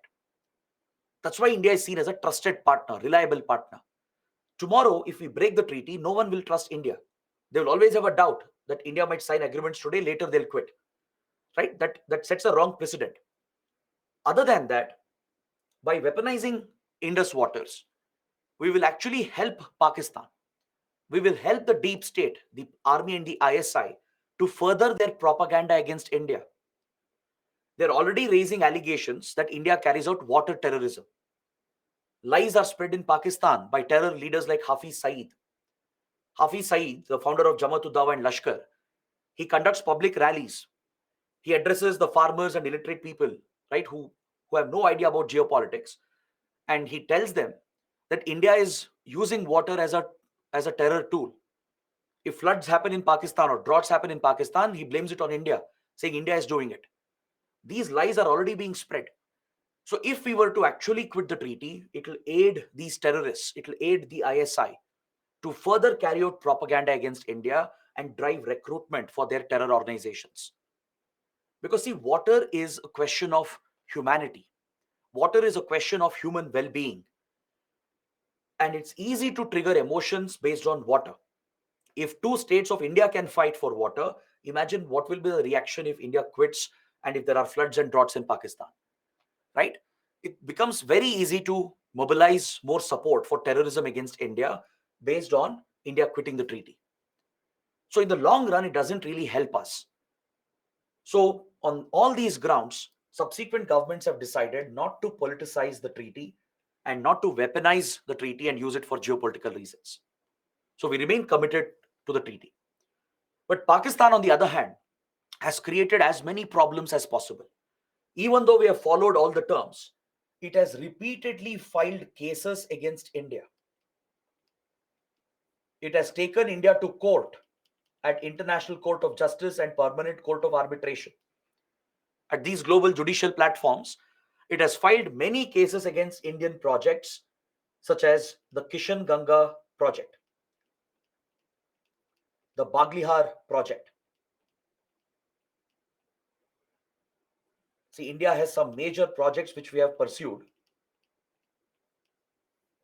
to manage the waters and to mainly generate hydropower. These projects that I'm mentioning, Kishan Ganga, Baglihar, and few others, they are all run-of-the-river projects, which is allowed under the treaty. We are not storing the water permanently. We are not diverting it. We are not blocking it. We just generate hydropower, use the basic allocation given to us, and rest of the water is allowed to flow into Pakistan. Even though we are strictly following it, Pakistan has deliberately filed cases to derail these projects, to hamper the development of Jammu and Kashmir, to keep J&K backward, to ensure that India does not provide development activities in J&K. Pakistan has deliberately targeted these projects, trying to delay them. But in all the cases, India has won. The rulings have gone in India's favor. In these cases at ICJ and other bodies, India has won the cases because we have followed the terms of the treaty. But by filing these litigations, it is trying to delay the projects. Today, we have many more projects planned in the Indus Basin. You have the Ratle hydropower project and many more which are coming up. So I ask you guys to take up a homework, take up an assignment, just identify the names of all the major hydro projects that India is executing on the Indus rivers. All right, we have a few important projects. So just make a note, just be familiar with the names. All right, so take this as a small homework or an assignment. Now, coming to the last part of today's discussion, let's go through the current relations under the Modi government. I just want to give you a summary of how ties have developed in the last 8 years or 9 years. And let's look at what is happening in Pakistan right now, because that is a current issue. See, Prime Minister Modi, after coming to power, he followed the precedent that was laid by Prime Minister Vajpayee and Prime Minister Manmohan Singh. These two prime ministers as well, when they came to power, they tried reaching out to Pakistan and they extended a hand of friendship. Despite all the problems Pakistan had created for us, right? New Indian governments have always tried to reset the relationship, hoping that Pakistan will change, hoping that Pakistan might reciprocate. Prime Minister Vajpayee started a practice where, despite all the problems, the difficulties, a hand of friendship was extended. PM Vajpayee, he carried out a historic visit to Lahore. He held the Lahore summit in late 90s with Nawaz Sharif. It was a historic visit. He visited Pakistan. Many important projects and initiatives were launched. A lot of friendly initiatives were taken up. The bus service was started from Punjab to Pakistan, along the LOC from Jammu and Kashmir to POK, from Delhi to Islamabad. Train services were started, the Samjhauta Express. Right? Border trade was opened. Many friendly initiatives were taken up, but every time the two governments get closer, the deep state will retaliate against it. Vajpayee's initiatives were derailed because of repeated terror attacks and the Kargil conflict. The IC-814 hijacking, the parliament attacks, and many other attacks that happened in Delhi and Mumbai. They derailed our peace efforts and destroyed the relationship. Then came Prime Minister Manmohan Singh, and again he tried to reach out to Pakistan, extend a hand of friendship. This time Pervez Musharraf was the leader. Prime Minister Manmohan Singh tried building a bond, tried opening a back channel talk through their secret envoys. They held back channel diplomacy. Because sometimes when relations are complicated, you can't negotiate in the open, in the public domain, because there's a lot of media pressure, public pressure that will derail our friendly initiatives. So in complex relations, back channel diplomacy is used, where leaders will appoint a secret envoy, they'll talk to each other and they'll try to achieve some progress. So Manmohan Singh and Pervez Musharraf were making some progress, and it was disrupted by the Mumbai attacks, the 26/11 Mumbai attacks. Even Prime Minister Modi, after coming to power, tried opening a new chapter. He invited Nawaz Sharif along with all the SARC leaders to his swearing-in ceremony. The Modi government launched the Neighborhood First policy, announcing that we are prioritizing our ties with our neighbors, which would include Pakistan as well. Right? This was a great friendly gesture from India. Following this, the two leaders met again at Ufa in Russia, where the SEO BRIC summit was taking place. And India, Pakistan even came out with a joint statement. Modi and Nawaz Sharif, they met again. They were building a close personal bond. They were actually becoming good friends. A personal chemistry was developing between them, just like the previous leaders. They came out with a joint statement. This was the first joint statement after many, many years. And in this joint statement, there was no mention of Kashmir, which has been Pakistan's obsession. Pakistan has always said, if we have to talk to India, talk about Kashmir first. India has said, if we have to talk about terrorism. You don't discuss terrorism, we'll not talk about Kashmir. So this has always led to failure of talks. Like under Prime Minister Vajpayee, there was Agra summit in 2001, where Parvez Musharraf came to India, and Parvez Musharraf demanded that Kashmir should be the point of discussion. But Vajpayee administration refused. Since terrorism had become the threat, we said terrorism has to be discussed. Terror and talks will not go hand in hand. You can't be bleeding Indians and you can't expect us to talk about Kashmir. We rejected those talks. So Agra summit ended as a failure. So given this history, the joint statement at Ufa was a very, very big development. For the first time, Kashmir reference was dropped, terrorism was mentioned, and India-Pakistan agreed to discuss all issues, negotiate and build bilateral relations. This was seen as a positive development, which was followed by a surprise visit by the Prime Minister to Pakistan. PM Modi was coming from a foreign visit. He landed in Pakistan unannounced to attend a personal event in the family of Nawaz Sharif. There was a wedding taking place in the family of Nawaz Sharif. PM Modi landed unannounced and made a surprise visit to attend the family event. And that showed the personal chemistry and the bond that was building between the two leaders. So initially, you saw these positive developments happening. But as you can expect, there is a clear pattern here. Every time there is an improvement, every time the two governments get closer, when civilian governments on both sides, when they get closer, this relationship which is forming will be disrupted by a major terror attack. Terrorism will be used by the deep state to disrupt the friendly ties which are developing between the two governments. Because if India becomes a friend, if normalcy comes in this relationship, the Pakistani army and the ISI will lose their relevance. People will tomorrow start questioning, why is the army cornering all resources when people of Pakistan are suffering? Pakistani people have no electricity, no healthcare, no jobs. How come Pakistani army is getting all resources? Those questions will come up, right? Pakistani army and ISI, the deep state, will remain relevant only when there are tensions with India, only when India is the enemy number one. Is that clear? That is why I spent so much time at the beginning to explain that analysis. The deep state does not want good relations between the Indian government and the Pakistani government. There have been Pakistani leaders who have tried to normalize the relationship, but every time it happens, the deep state hits back. There will be a big terror attack which will disrupt the relationship. Is that clear? This is a pattern. And we saw this happening again with repeated attacks against military bases of India. Since Pakistan was under international pressure to not attack Indian cities and civilian population and to not work with Lashkar-e-Toiba, it started using Jaish-e-Mohammed to specifically target military bases near the border areas and in Kashmir. We saw two major attacks at Gurdaspur in Punjab and Pathankot Air Base in Punjab. These are forward locations close to the border, right? Both were major attacks carried out by Jaish-e-Mohammed. Parallelly, young breed of terrorists like Burhan Wani were promoted in Jammu and Kashmir to trigger unrest in Kashmir. When Indian forces killed Burhan Wani, right, it led to mob violence and severe unrest in Kashmir, which was exploited by Pakistan.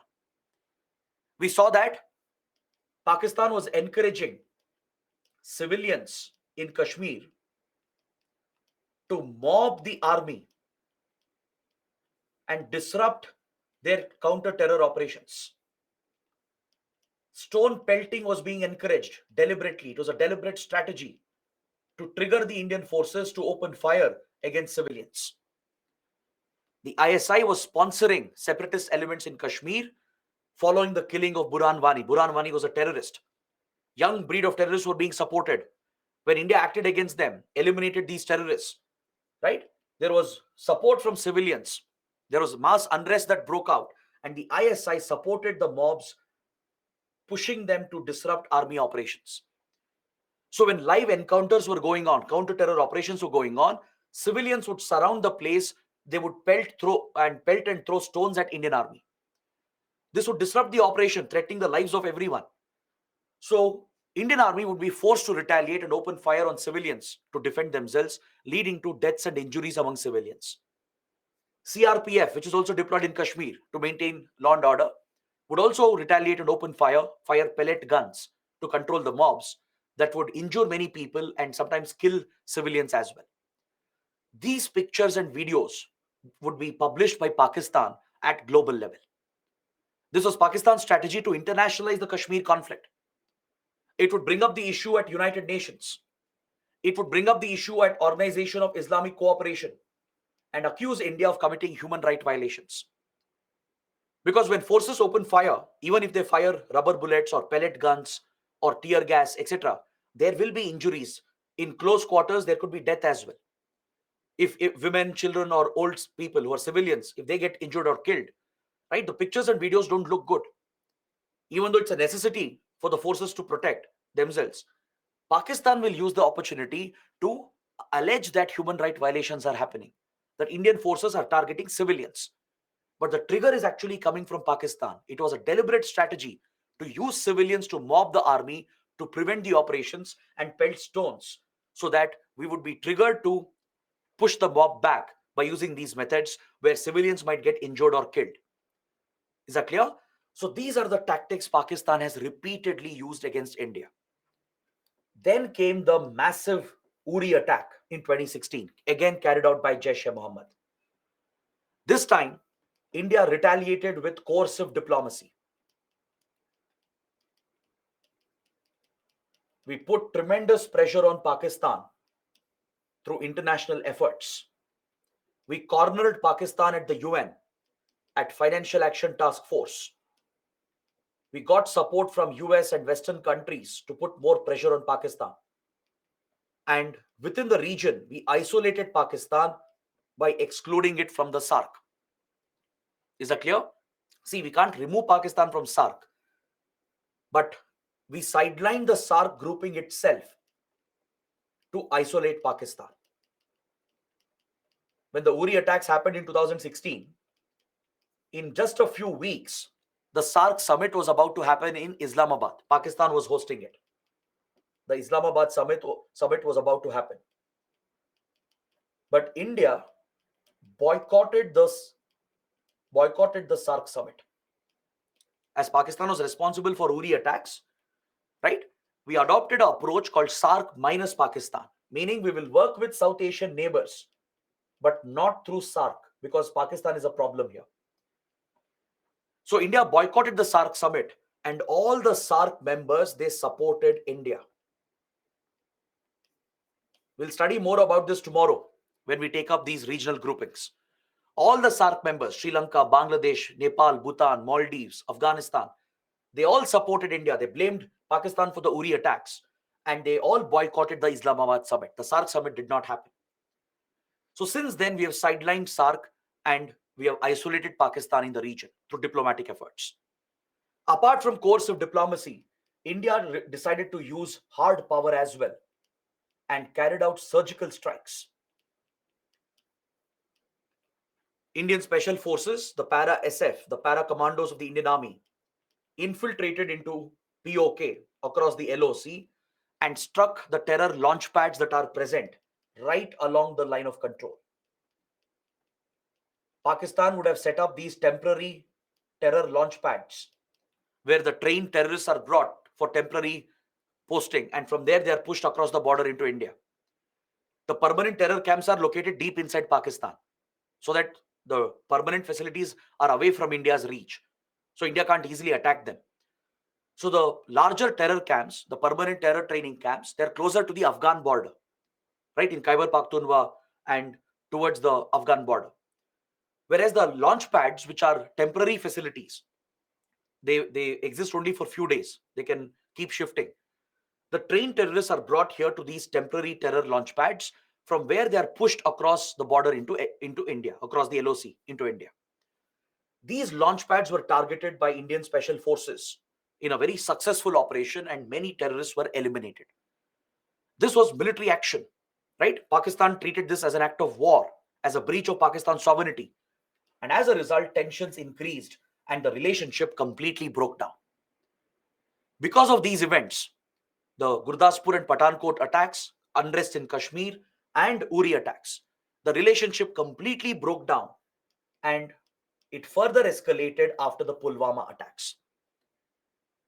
The Jaish-e-Mohammed carried out a suicide bombing targeting the CRPF convoy at Pulwama.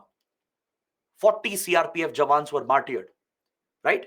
It enraged the country. The government retaliated again by carrying out Balkot airstrikes using the Indian Air Force.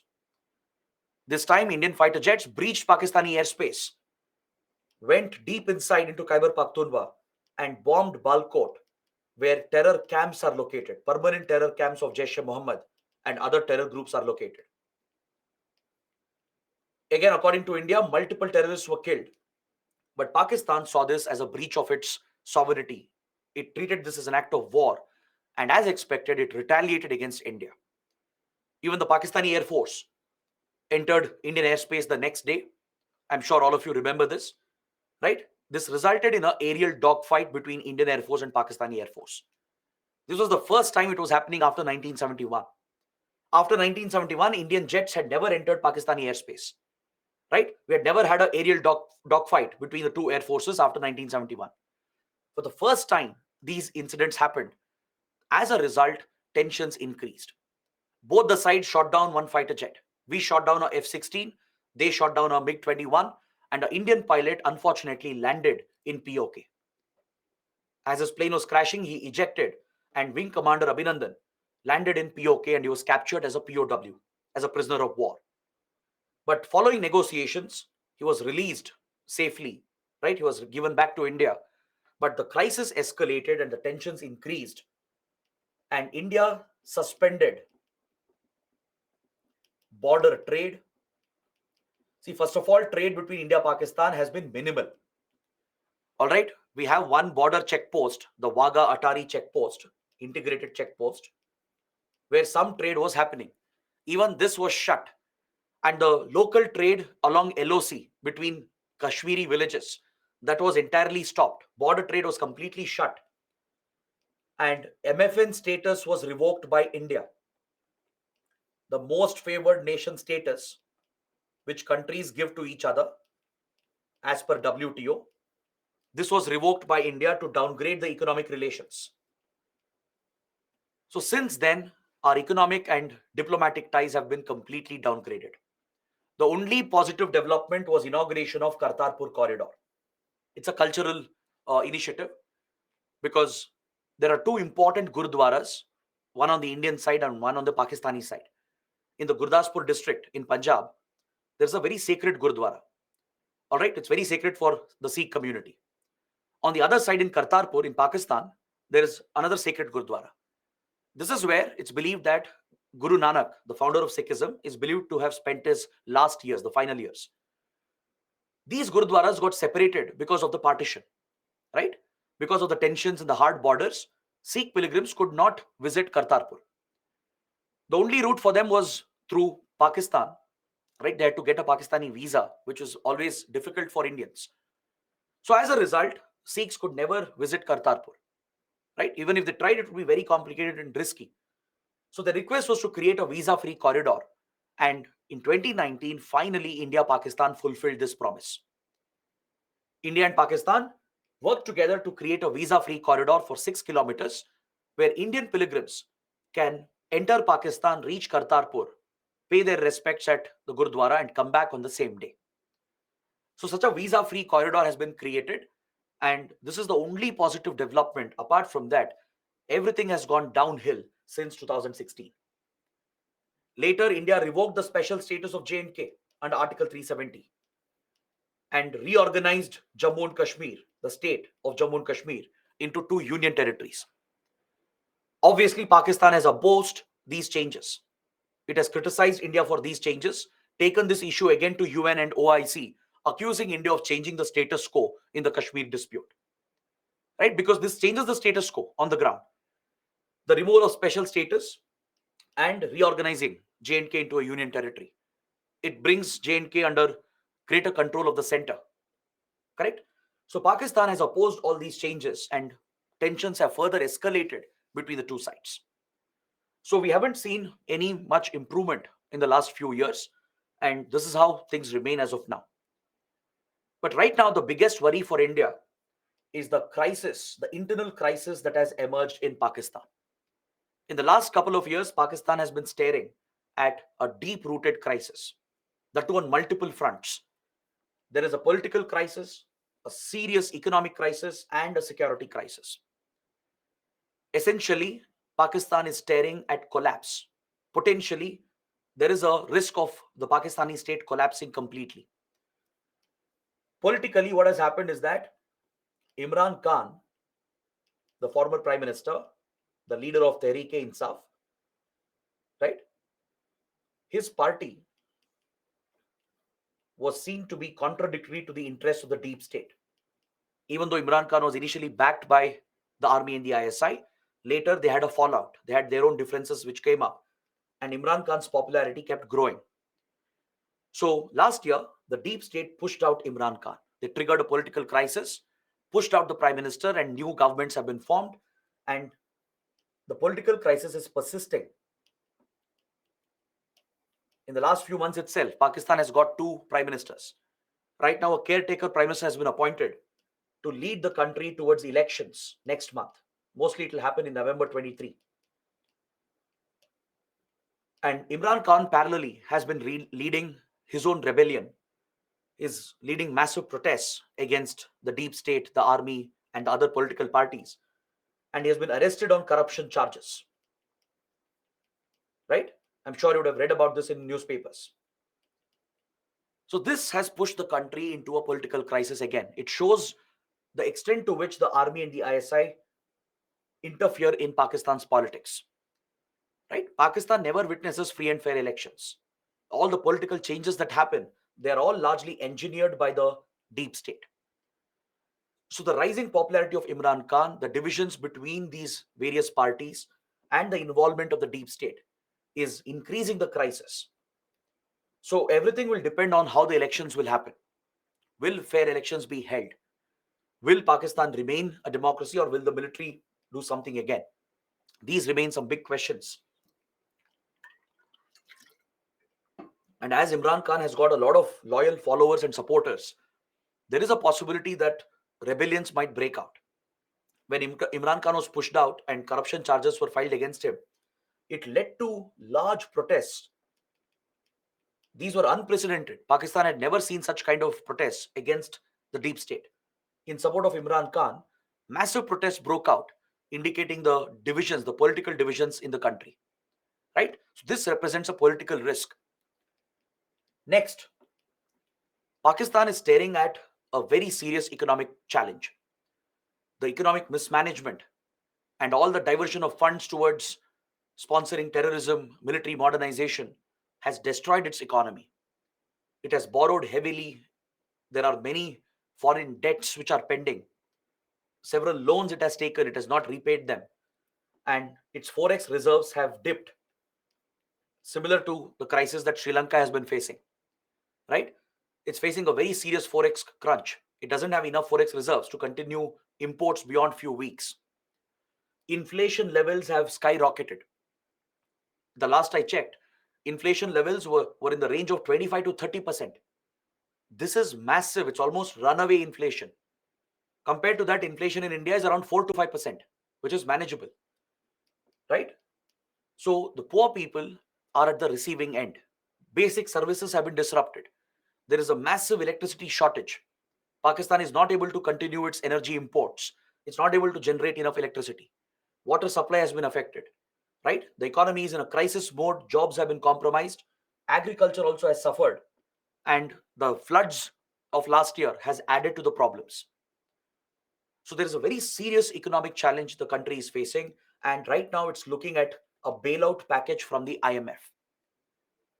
It's working out a bailout package, and without this support, the Pakistani economy might collapse. Until then, Pakistan's best friends, the all-weather friends, they are giving some financial support. China, UAE, and Saudi Arabia, they have given some financial packages amounting to a few $1 billion to support and sustain the economy. That's why Pakistan is still surviving as of now, or else it would have gone bankrupt by now, like Sri Lanka. So by that time, it is looking to work out a bailout package with the IMF. So the economic crisis is not going away anytime soon. It's going to persist. If it is not handled well, if the political challenges increase, if the political social crisis increases, it will further destabilize the economy, possibly pushing the country towards economic collapse. And parallelly, the security crisis has escalated, the internal crisis. Finally, Pakistan is paying the price for breeding terrorism and radicalism. The terrorism it has nurtured has today come back to bite Pakistan itself. There is a terror group called TTP, Tehreek-e-Taliban Pakistan. Tehreek-e-Taliban Pakistan, or also called the Pakistan Taliban. It's essentially the Pakistan branch of Taliban. Just like you have Afghan Taliban, which has toppled the Afghan government and captured power in Afghanistan since 2021. Similarly, the Pak Taliban, the TTP, wants to topple the Pakistani state. It wants to remove the Pakistani state and capture power to establish an Islamic state. So TTP has been repeatedly carrying out attacks against the Pakistani government and the Pakistani army. All right, in the last 15 to 18 years, TTP has been a major security threat for Pakistan. Recently, when Afghan Taliban came to power in 2021, it had mediated a deal. It had worked out a deal, as it has ties with TTP and as it has very good ties with Pakistan. It had worked out a deal to ensure TTP does not attack Pakistan. But few months ago, in November 2022, the TTP broke the deal, and since then it has scaled up the attacks against Pakistan. You might have read in newspapers in the last few months, there have been some major attacks in Pakistan, and most of them are carried out by Tehreek-e-Taliban Pakistan. Its goal is to throw the state out, topple the Pakistani state and capture power. There are Baloch rebel groups which are also mobilizing and carrying out more attacks in the last few months. Right? Baloch rebel groups are fighting for independence. There are few Sindh outfits as well, Sindh nationalist outfits. So these internal challenges for Pakistan is very serious. It's a serious concern, because if the state were to collapse, the biggest fear is about Pakistan's nuclear weapons. This is a nightmare for India and for all the global powers, US, European countries, even China, right? And of course, India. They're all deeply concerned. What will happen to the Pakistani nuclear arsenal if the state were to collapse? Given the challenges it is facing, right? If few things go wrong from here, it's very much possible that the Pakistani state will collapse. It will give a free rein for all the terror groups, the radical elements. Within Pakistani forces, there are radicals who are present. Pakistan itself has admitted this. Within the Pakistani army, within the ISI, there are several rogue officers who have been so radicalized that they align with terror groups instead of the Pakistani state. So if there were to be an uprising, or if there were to be a complete collapse of the state, the biggest fear is terrorist groups getting hold of nuclear weapons, right? So the crisis in Pakistan is of great interest to India. India closely watches these developments. The political, economic, security developments are closely watched by India, right? So this is something you should pay attention going forward.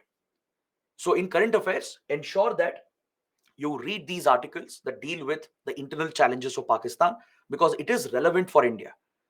Any adverse development in Pakistan will affect India.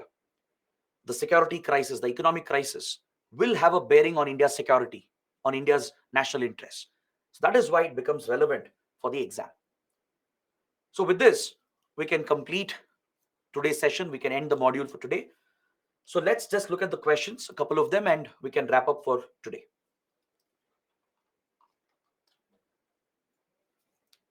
Nilesh is asking, sir, why the idea of Khalistan has spread on the Indian side, not on the Pakistani side? See, that's because Pakistan is the primary sponsor of the Khalistan movement. It would never allow the Khalistan outfits to spread their ideology on the other side of Punjab. And also, most of the Sikh community is on the Indian side, right? During partition, most of them migrated back to India. You have a very small Sikh minority in Pakistan. Amandeep is asking, Dogra got Jammu because it was given by Maharaja Ranjit Singh. How Afghan war comes into picture? Correct? Maharaja Ranjit Singh and his ally Gulab Singh, they inherited J&K, the Jammu and Kashmir region, into the Dogra clan. But the Anglo-Sikh war and Anglo-Afghan war, right? They did have a connection. The British, who controlled all these territories at one point, following the Anglo-Afghan and Anglo-Sikh wars, gave some parts of the territory to the Dogras. Kamlesh is asking, in 65, we captured several Pakistani territories, much more than what Pakistan had. So didn't we technically win the war? See, both India and Pakistan had captured few territories in the 65 conflict. But through the Tashkent Agreement, Soviet Union and even US was also acting as a mediator. Under the Tashkent Agreement, they made India and Pakistan agree that they'll give up all the territories they had taken. They'll come back to the previous positions. So status quo was restored through the Tashkent Agreement.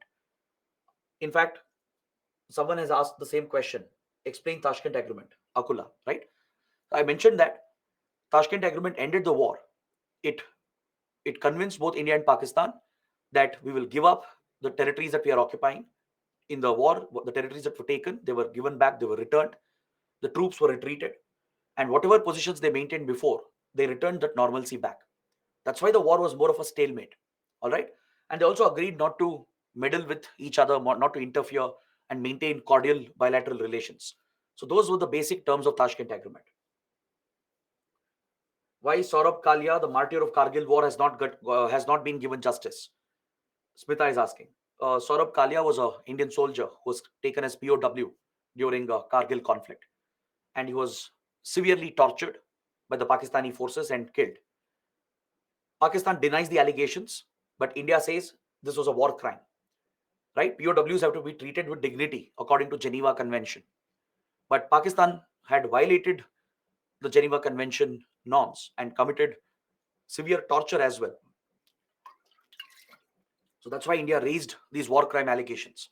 But again, international law is weak, right? How do you enforce these provisions? We did raise international pressure, but nothing happened after that. Pakistan keeps denying that it tortured Saurabh Kalia.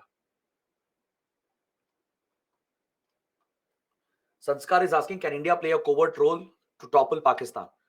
India would never do that, because collapse of Pakistan is our biggest nightmare. As much as we would like to punish Pakistan, we wouldn't like to see Pakistan fail, right? Trust me, there's no other country than India which doesn't want Pakistan to fail, because the failure of Pakistani state is worse than what it is currently. As I told you, if terrorists get a free hand and if they get access to nuclear weapons, that is the worst case scenario for India. So India would never attempt such a move.